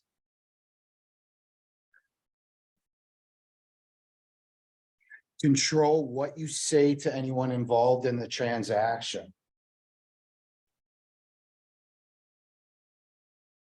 If you create anxiety in your client or other parties, you're reducing their leverage in negotiations. Pam talked about this earlier. I don't know if it was in here. I think it was out, it was beforehand. Some of the things that the agent was telling the other side. Do you remember? Keep talking. You don't remember. You were surprised as to one of the newer agents Yes, was, yes, so, there was a new agent and she had called me for advice after she had already presented the offer. And I said, You told the seller? it was an agent in our office, it was a new agent, she called me for my opinion on something. And, I said, you said that to the listing agent? And she said, yeah, and I said, you cannot give away your clients. For the terms of motivation. Yeah, and she said, well, I thought that would help, and I said, well, I understand, you're helping the seller.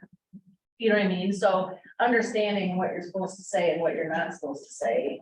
Is something that I think Keller Williams having this class will help you when you know which side you're representing. What did she say?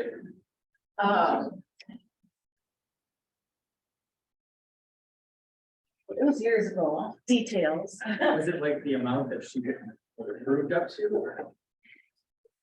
I mean, I like complimenting the house, I like. No, it was not. I will try to remember what it was, but it gassed me, you know, that I was like, what? You can say that to the listing agent, you know? In doing that. And what reminded me of this is you're reducing the leverage and negotiations of your client. You have to watch what you're saying. You don't want to give off too much information. You're right. You want to give some information. Clients love this house, whether it's because of the 36 car garage or whether it's because of the in-ground pool or the cool workout facility in the basement. Clients love the house. Or when the other company's agent calls and said, I've shown 20 houses, my buyer loves this house, and they write a low offer, I'm like, oh, thank you. Yeah. Continually refer to motivation. When you're talking to your buyers, continually refer to their motivation when finding out what is key. Remember, we wanted to be in this school district before August. Remember, you wanted to be down in Florida before October.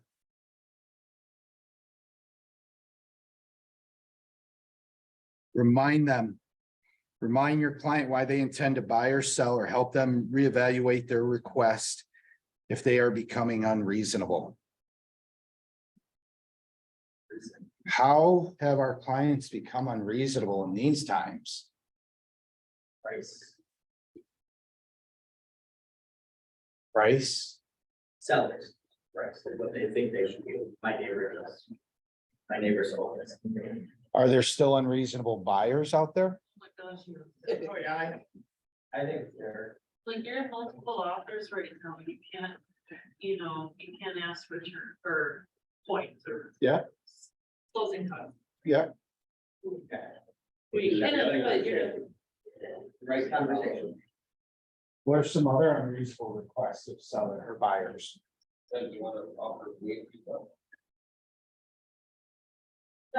Which is the case in the Burnsville house, and they hate you because you represented the seller. They will offer way too much in that case. Our seller. Yes. How else can our clients be unreasonable? We've talked monetary stuff.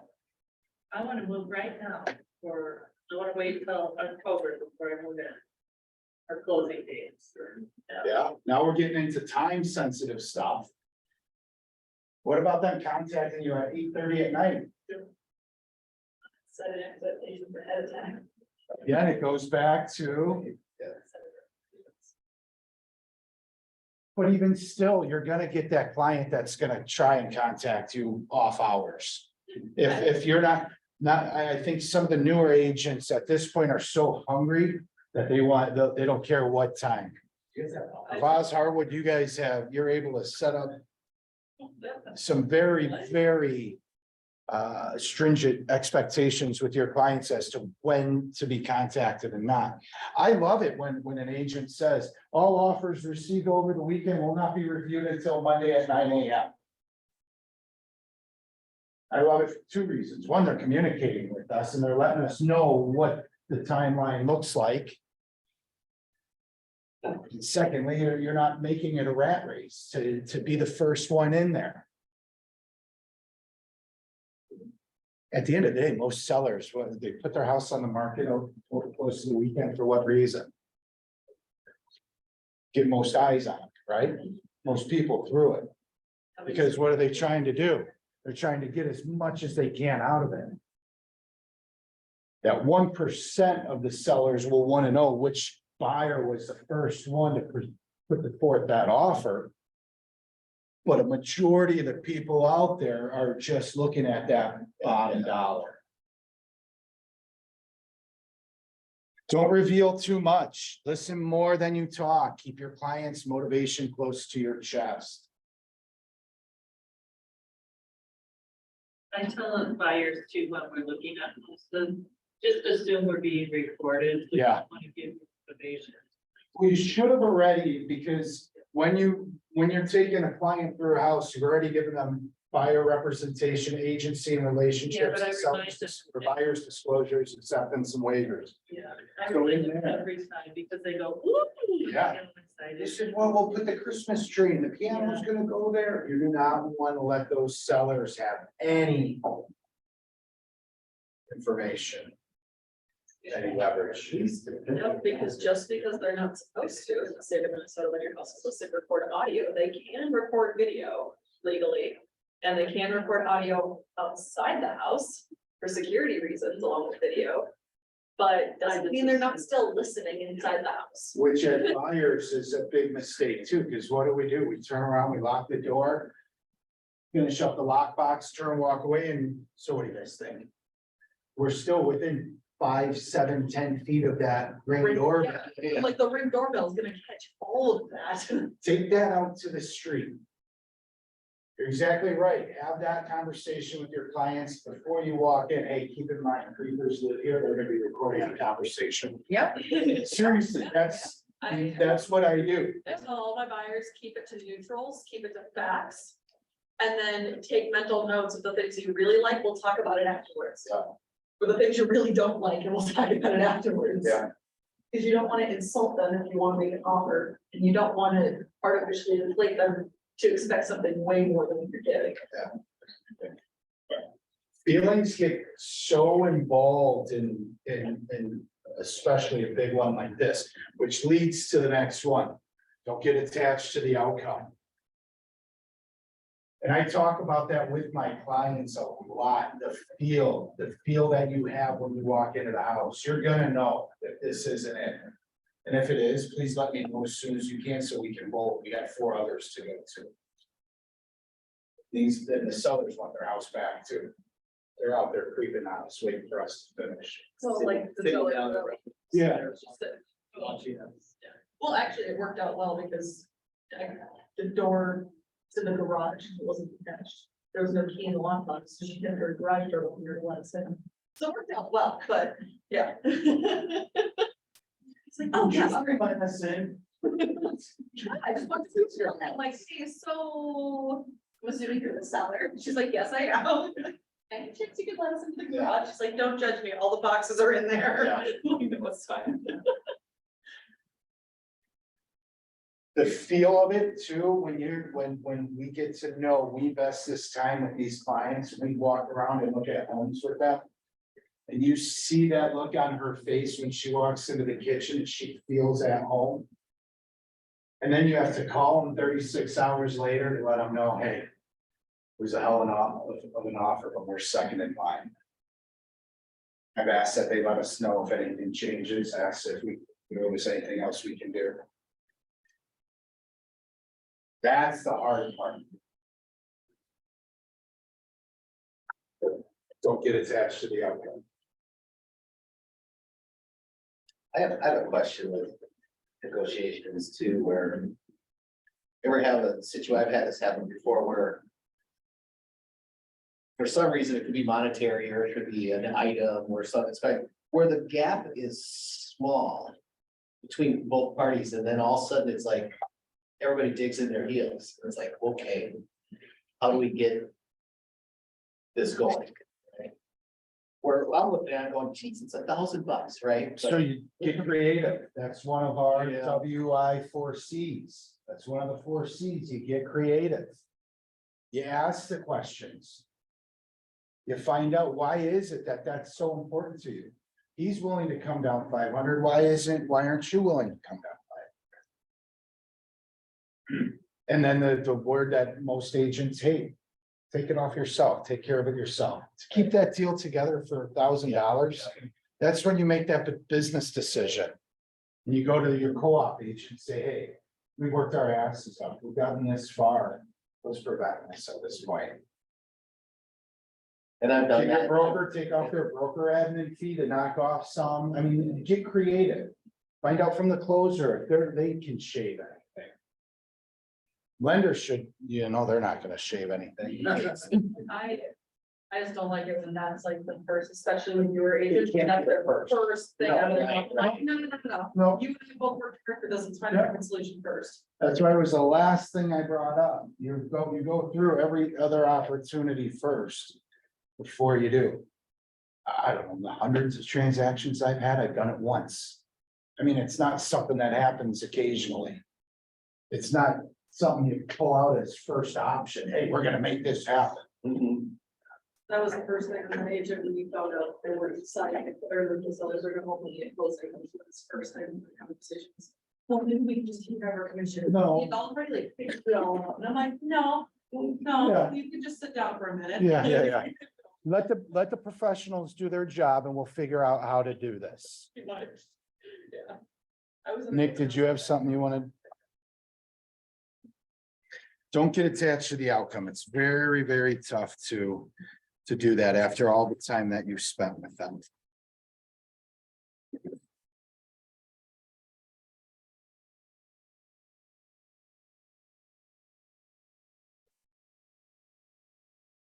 Do you think there's anything else that should be a best practice that we haven't covered?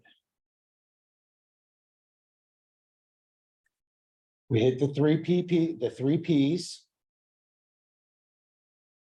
Prepare, present, and position. I still wanna know what the middle word is between educate and protect. Yeah, Zach Duckworth, maybe, what is it? Advise. Thank you. Yeah. We have three things: educate, advise, and protect. Go ahead. So right now, doing final walkthrough with the melting, we had one where there was, leakage in the kitchen that wasn't there before. So even renegotiating at the final walkthrough, in this situation, we were able to get the seller to pay $2,000 in closing costs. But I think everybody has to be aware, you know, when you're doing your final walkthroughs with the basements and the melting and things, be aware and not freak out. That's Pam touches on a point that I don't think it's stressed enough, is that in this climate of having such drastic changes, it makes it difficult to get a true assessment of the house. We talked about a little bit with inspectors. There's certain things that they can't inspect. The new inspector is gonna turn on an air conditioner in the middle of January.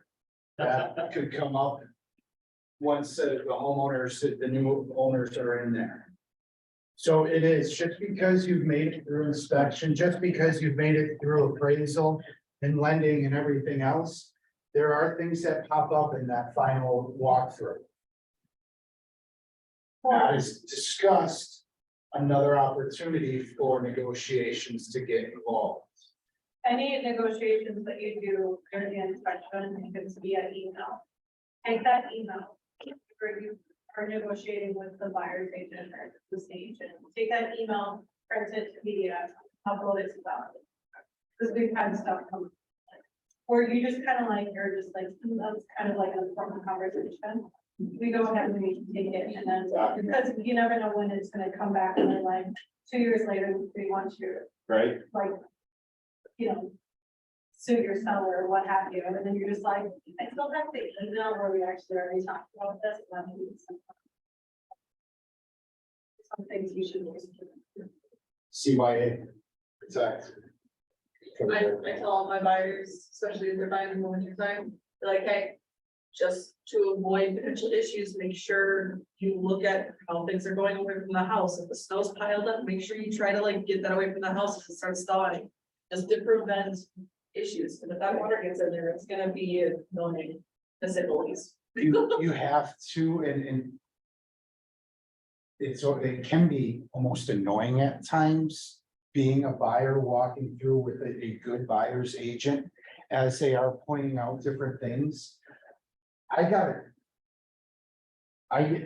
You get to know your client, but you don't know what they know about home care, typical household maintenance.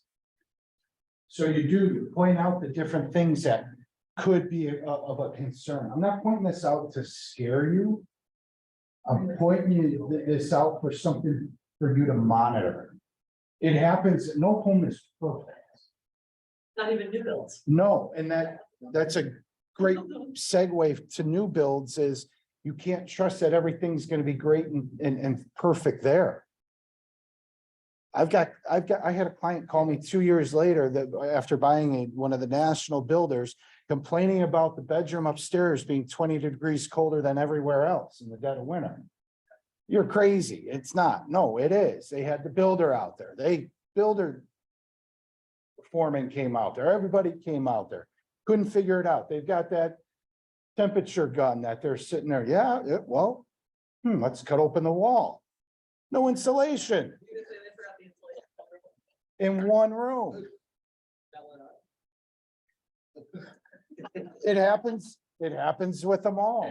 It happens with every one of them. We are humans. Humans make mistakes.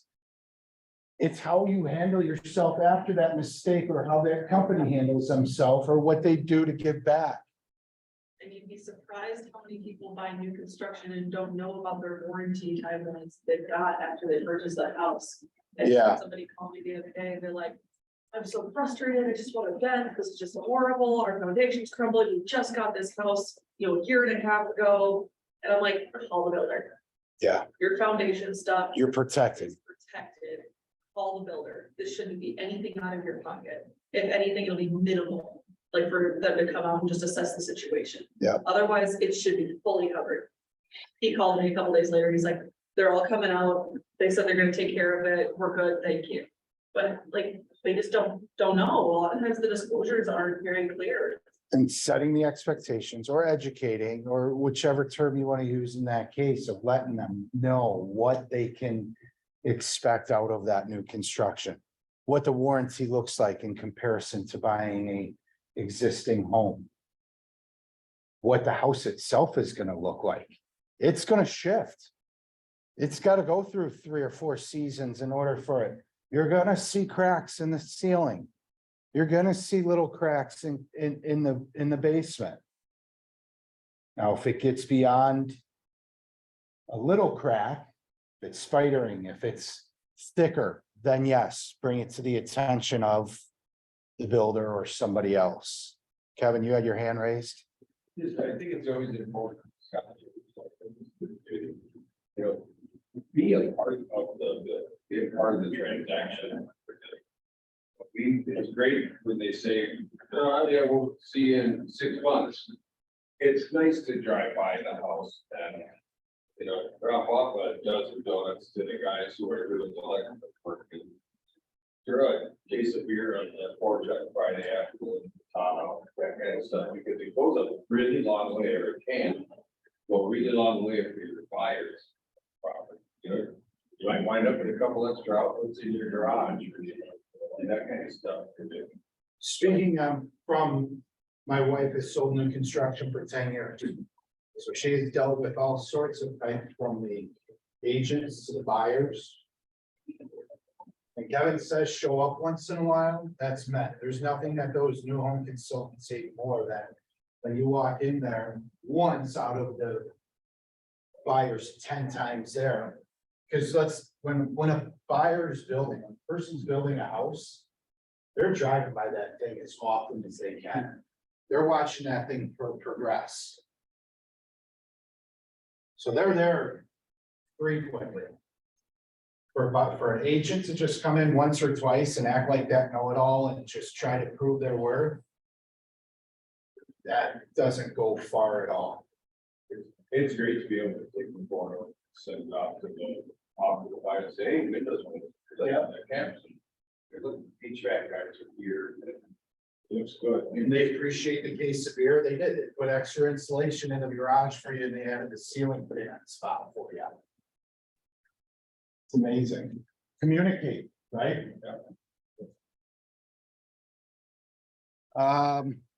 Any ahas? Any other questions? Let's put it that way. I got 2 things before we wrap up. Any other questions, thoughts, tools that they use while negotiating? Any ahas then? Do ya? Fire away. I like the, layout the terms of the email, that was nice. just reiterate, ask questions, set the expectation. Have your lender call as opposed to just having that letter of approval, site specific, whatever. Asking your client, where are you comfortable or not comfortable with having an inspection? Sewer scopes and radon, how much money that could save you later. Checking the furnace filter and, all that stuff. I always look under the sink and in the hall closet to see if there's water damage up there, because they can hide it with paint everywhere else. Oh, yeah. They usually don't go in there and hide it. Yeah. But yeah, so checking all of that stuff. So lots of stuff. Anyone else have anything they want to add? And we'll finish it off with reading this. Everybody together with me.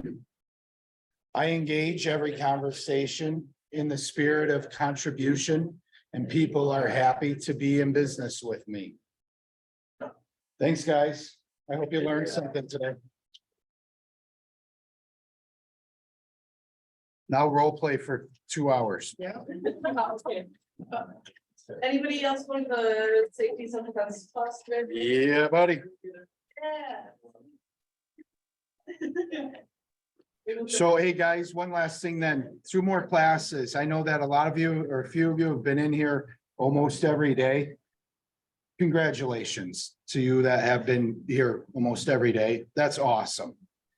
This Ignite class I've been a part of, either being as a learner or as a presenter, has been the most attended this deep into it. So hats off to you guys and keep up the good work. I hope you're seeing results in it too. I hope you guys are taking the time and doing your 10-5-1, making your 10 contacts and tracking that stuff. Because you will see the results of it with all the hard work you're putting in. So congrats to you guys. Thanks for presenting though.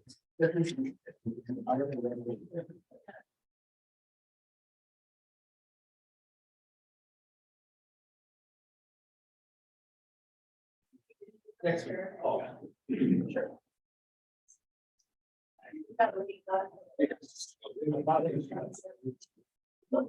What hurts?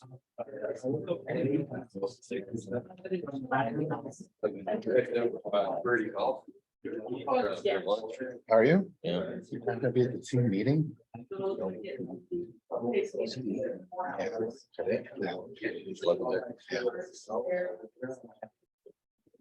You'd be pretty golf. Who are you going? A couple of commercial guys from US Bank. Nice. When was last, I mean, really strong. Well, Went to Top Golf 4 weeks after. yeah, tell me about that. Yeah, I'll be curious if I can swing a club now. Now I got tennis elbow.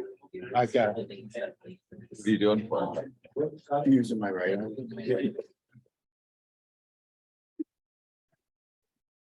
Nothing, that, Yes. a lot of this, while I'm driving, Yeah, there's they got these things, these little bracelets you can put on that. sleep compression. Um, I mean, there's nothing you can do, right? I don't. Knock it open here and there. We'll hit them straight. Yeah, I did. How could be fun? I don't know about every straight. Okay. Going to the Masters on Monday. There's a big. Fun sound. It should be. yeah. It's, I just pulled up photos from last night. I went 10 years ago with father-in-law, Brad. Shook son, son. And so four of us went 10 years ago. And I just found all those photos last night, looking back, reminiscing, I'm like, oh, this is gonna be. It's starting to hit me now more so. It's good fun. First brought it up a couple months ago. Now, you're walking, are you in a tent or you're? As far as I know, we're walking the course. I mean, it's You're gonna practice follow? day. Whoever, I kind of, I want to sit at, I think it's 16, it's a par 3. It's the one if we can remember back like 20 years ago, Tiger. So tee box, green, water. And the green kind of slopes this way. To the water. There's a sand trap before the water. Tiger put one on the other side of the trap. It sat in the rough up there. He flopped a shot into the green to the top side of the green. And the ball rolled and rolled and rolled and rolled. And stopped. Showed the like elbow for about 10 seconds and fell. True story. No shit. Happened at Augusta. I don't know, probably 15 years ago. So that hole has become kind of iconic. Now what a lot of the guys are doing is they're skipping the ball across the water. And have I saw it. instead of going, It's- yeah, it's He had a hole in one. yeah. Yeah. So that's where I want to spend a good part of the day. It's just there watching the guys try to skip across the water. I'll find it hard. Just hang out there, but everything's so food wise, drink wise, everything is so cheap down there. Really? Of course. Beers are like $4. Yeah, sandwiches like $3.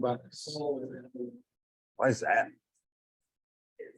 The spear's warm and the sandwich is stuff. Ham and pimento cheese, who likes that? Oh. I just So said. Augusta- pimento. Well, ask you how you like your introduction. It was fantastic, I'm so sorry that I'm. yeah. As I said, 20 sessions of bold and there has to be one that needs an introduction. And I have like. I know. And talk to them asked. Okay, well, thank you for teaching today. Yeah. She's got a bloody lip.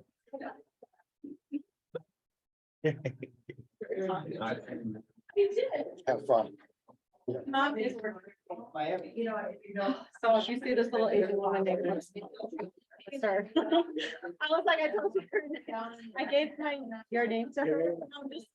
Give him drink tickets if you see him, but sometimes she gets pulled to another game. Like 9 in the morning on Monday. Yeah, awesome. Yeah. It's cool. So. actually, here- To grandma. This is where. Yeah. Very So it's not. bubble. So you have like a beverage or something?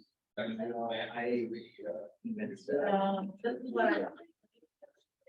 So, like. What can I call on? I don't. That's when it's sent me. Yeah, okay, okay. So like.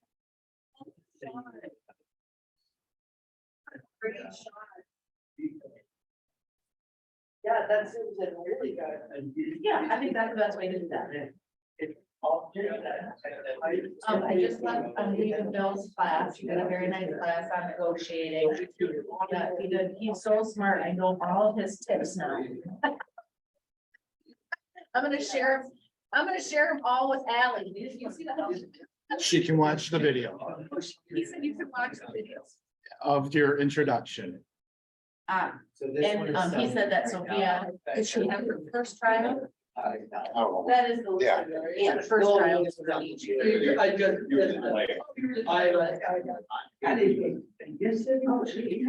Yeah, that's what he is. I told him about your sick story that you got sick. But you, thanks, Phil. Thank you. Even I. I hope it wasn't really nice that Michelle and Phil isn't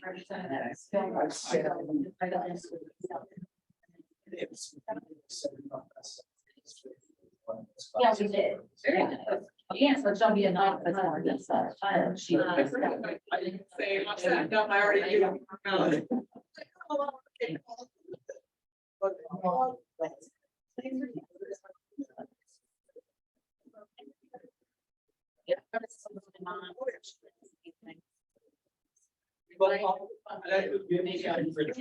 I still. My God, so that's the first day. Like this up? Yeah. I actually got it. Yeah, yeah. It's like first step. Yeah. Yeah, so I can send me what you usually get, and I'll just talk to the two of them, just kind of. No, this is like, I love having Mike and Michelle like work, because they're so different, and I mean, very, but they're both, you know, from us. Mike feels that I'm doing really good, you know, makes an amazing to me, you know. But they. Oh, my.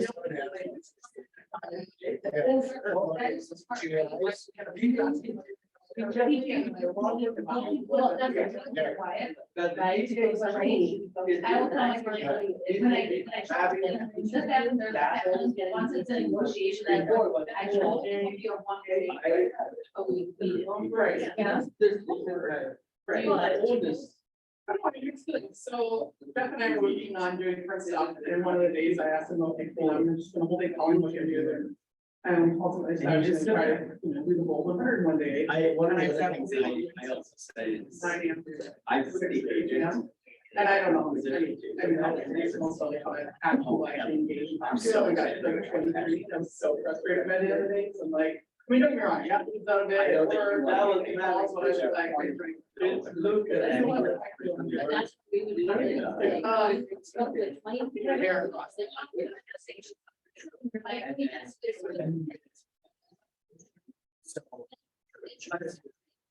Yeah. Yeah. I totally know. That's. So there's some.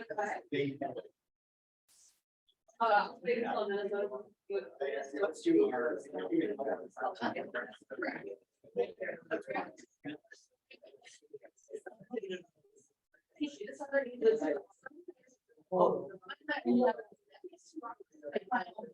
What if it just like, well, like, I mean, I think that's what it's. It's value. But where we really get into. I don't mean to about those. no, I know, I hear you. No, No. it feels very much very. Yeah. Yeah. Voice has to be better sometimes. Yeah, I just. The best thing.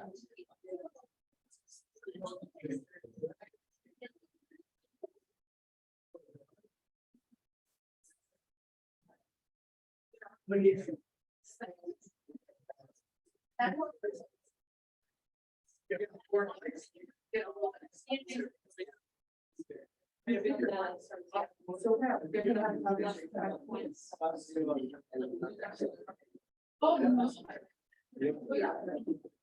Thank you. I just wanted to know if you had it. Correct. I know, if you ask, I know.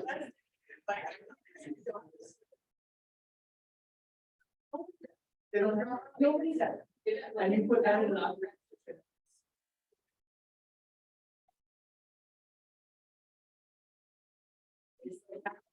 Wasn't, I just don't have. Fine. So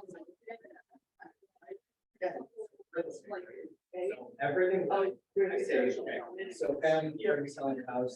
I know there's efficiencies. Here's what I want to tell you.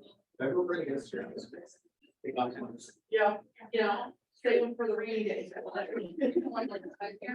That's what they have their number, that's when they do anything else, they're, yeah. And then It's crazy. Because I always.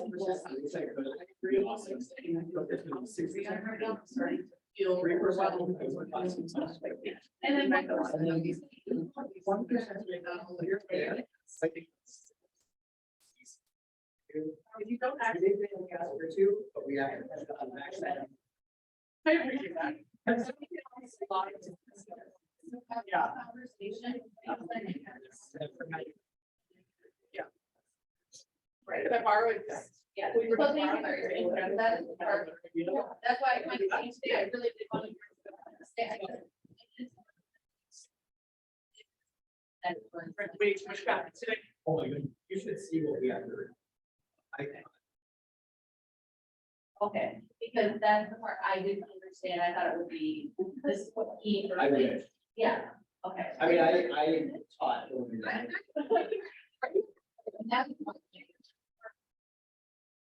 Well, very nice me, I hope I see you. Our office, you're like so much fun. I love this. I love this office too. I mean, I actually had two impromptu meetings because I wasn't planning on having. Yeah. It's just been a good work out that way. Agent came in the office because they kind of been following from, he said, Cold War, and she's been following Caroline on social media in front of them. Who changes so hard? Who changes so hard? Well, actually, what they're doing now, have you heard about the contracts? Well, the bankers. So what they're doing is in order to get people to join them, or if somebody goes, they're already there and they go, hey, I'm thinking about moving. What they'll do is they'll offer them a 3-year contract for X amount of money. So like, so they'll sign them, so they stuck there for 3 years for like. For how many? They offered me like, it's either 30 or 60,000. Cash right away. Yeah. But Rather than what they had to offer. But if you leave before that 3-year contract, you have to pay back that brokerage amount upfront. Or they let your license. You know, and that's when you know that's not how we do. I mean, that's how Pam is friend with me. I have to pay her. Making all these other things. I know. I mean, it's all that is interesting. That's what they're doing right now. And actually, Aaron knows that. So here's the other thing here. I've got a guy that can write a contract on it, service contract, yeah, because you're gonna want. But feel free You guys are to, trained. be a text, we can send you text. Yeah, fun. Then I just. are you gonna say this, the safety and stuff? We're gonna go down. Yeah, but Hey, family's important. Yeah. And, Service contract. so I have bigs for both mag light in my car, Okay. and if I ever get the EV, my brother, you know, I go, hey, what? I still want to see the, I'm like, yeah, I know, you know what I mean? That gets us instincts, I don't know, you can go with your instincts, could be mine, if you show up, you're like, you're like, yeah, there's no sale, we're having. There you go. You need that whole. And then I'm gonna walk away, please remove these from my side. I'm not even. Because I don't trust people. Yeah. It's real. Ever since that, like, so years ago, I got shot in the back, and that place,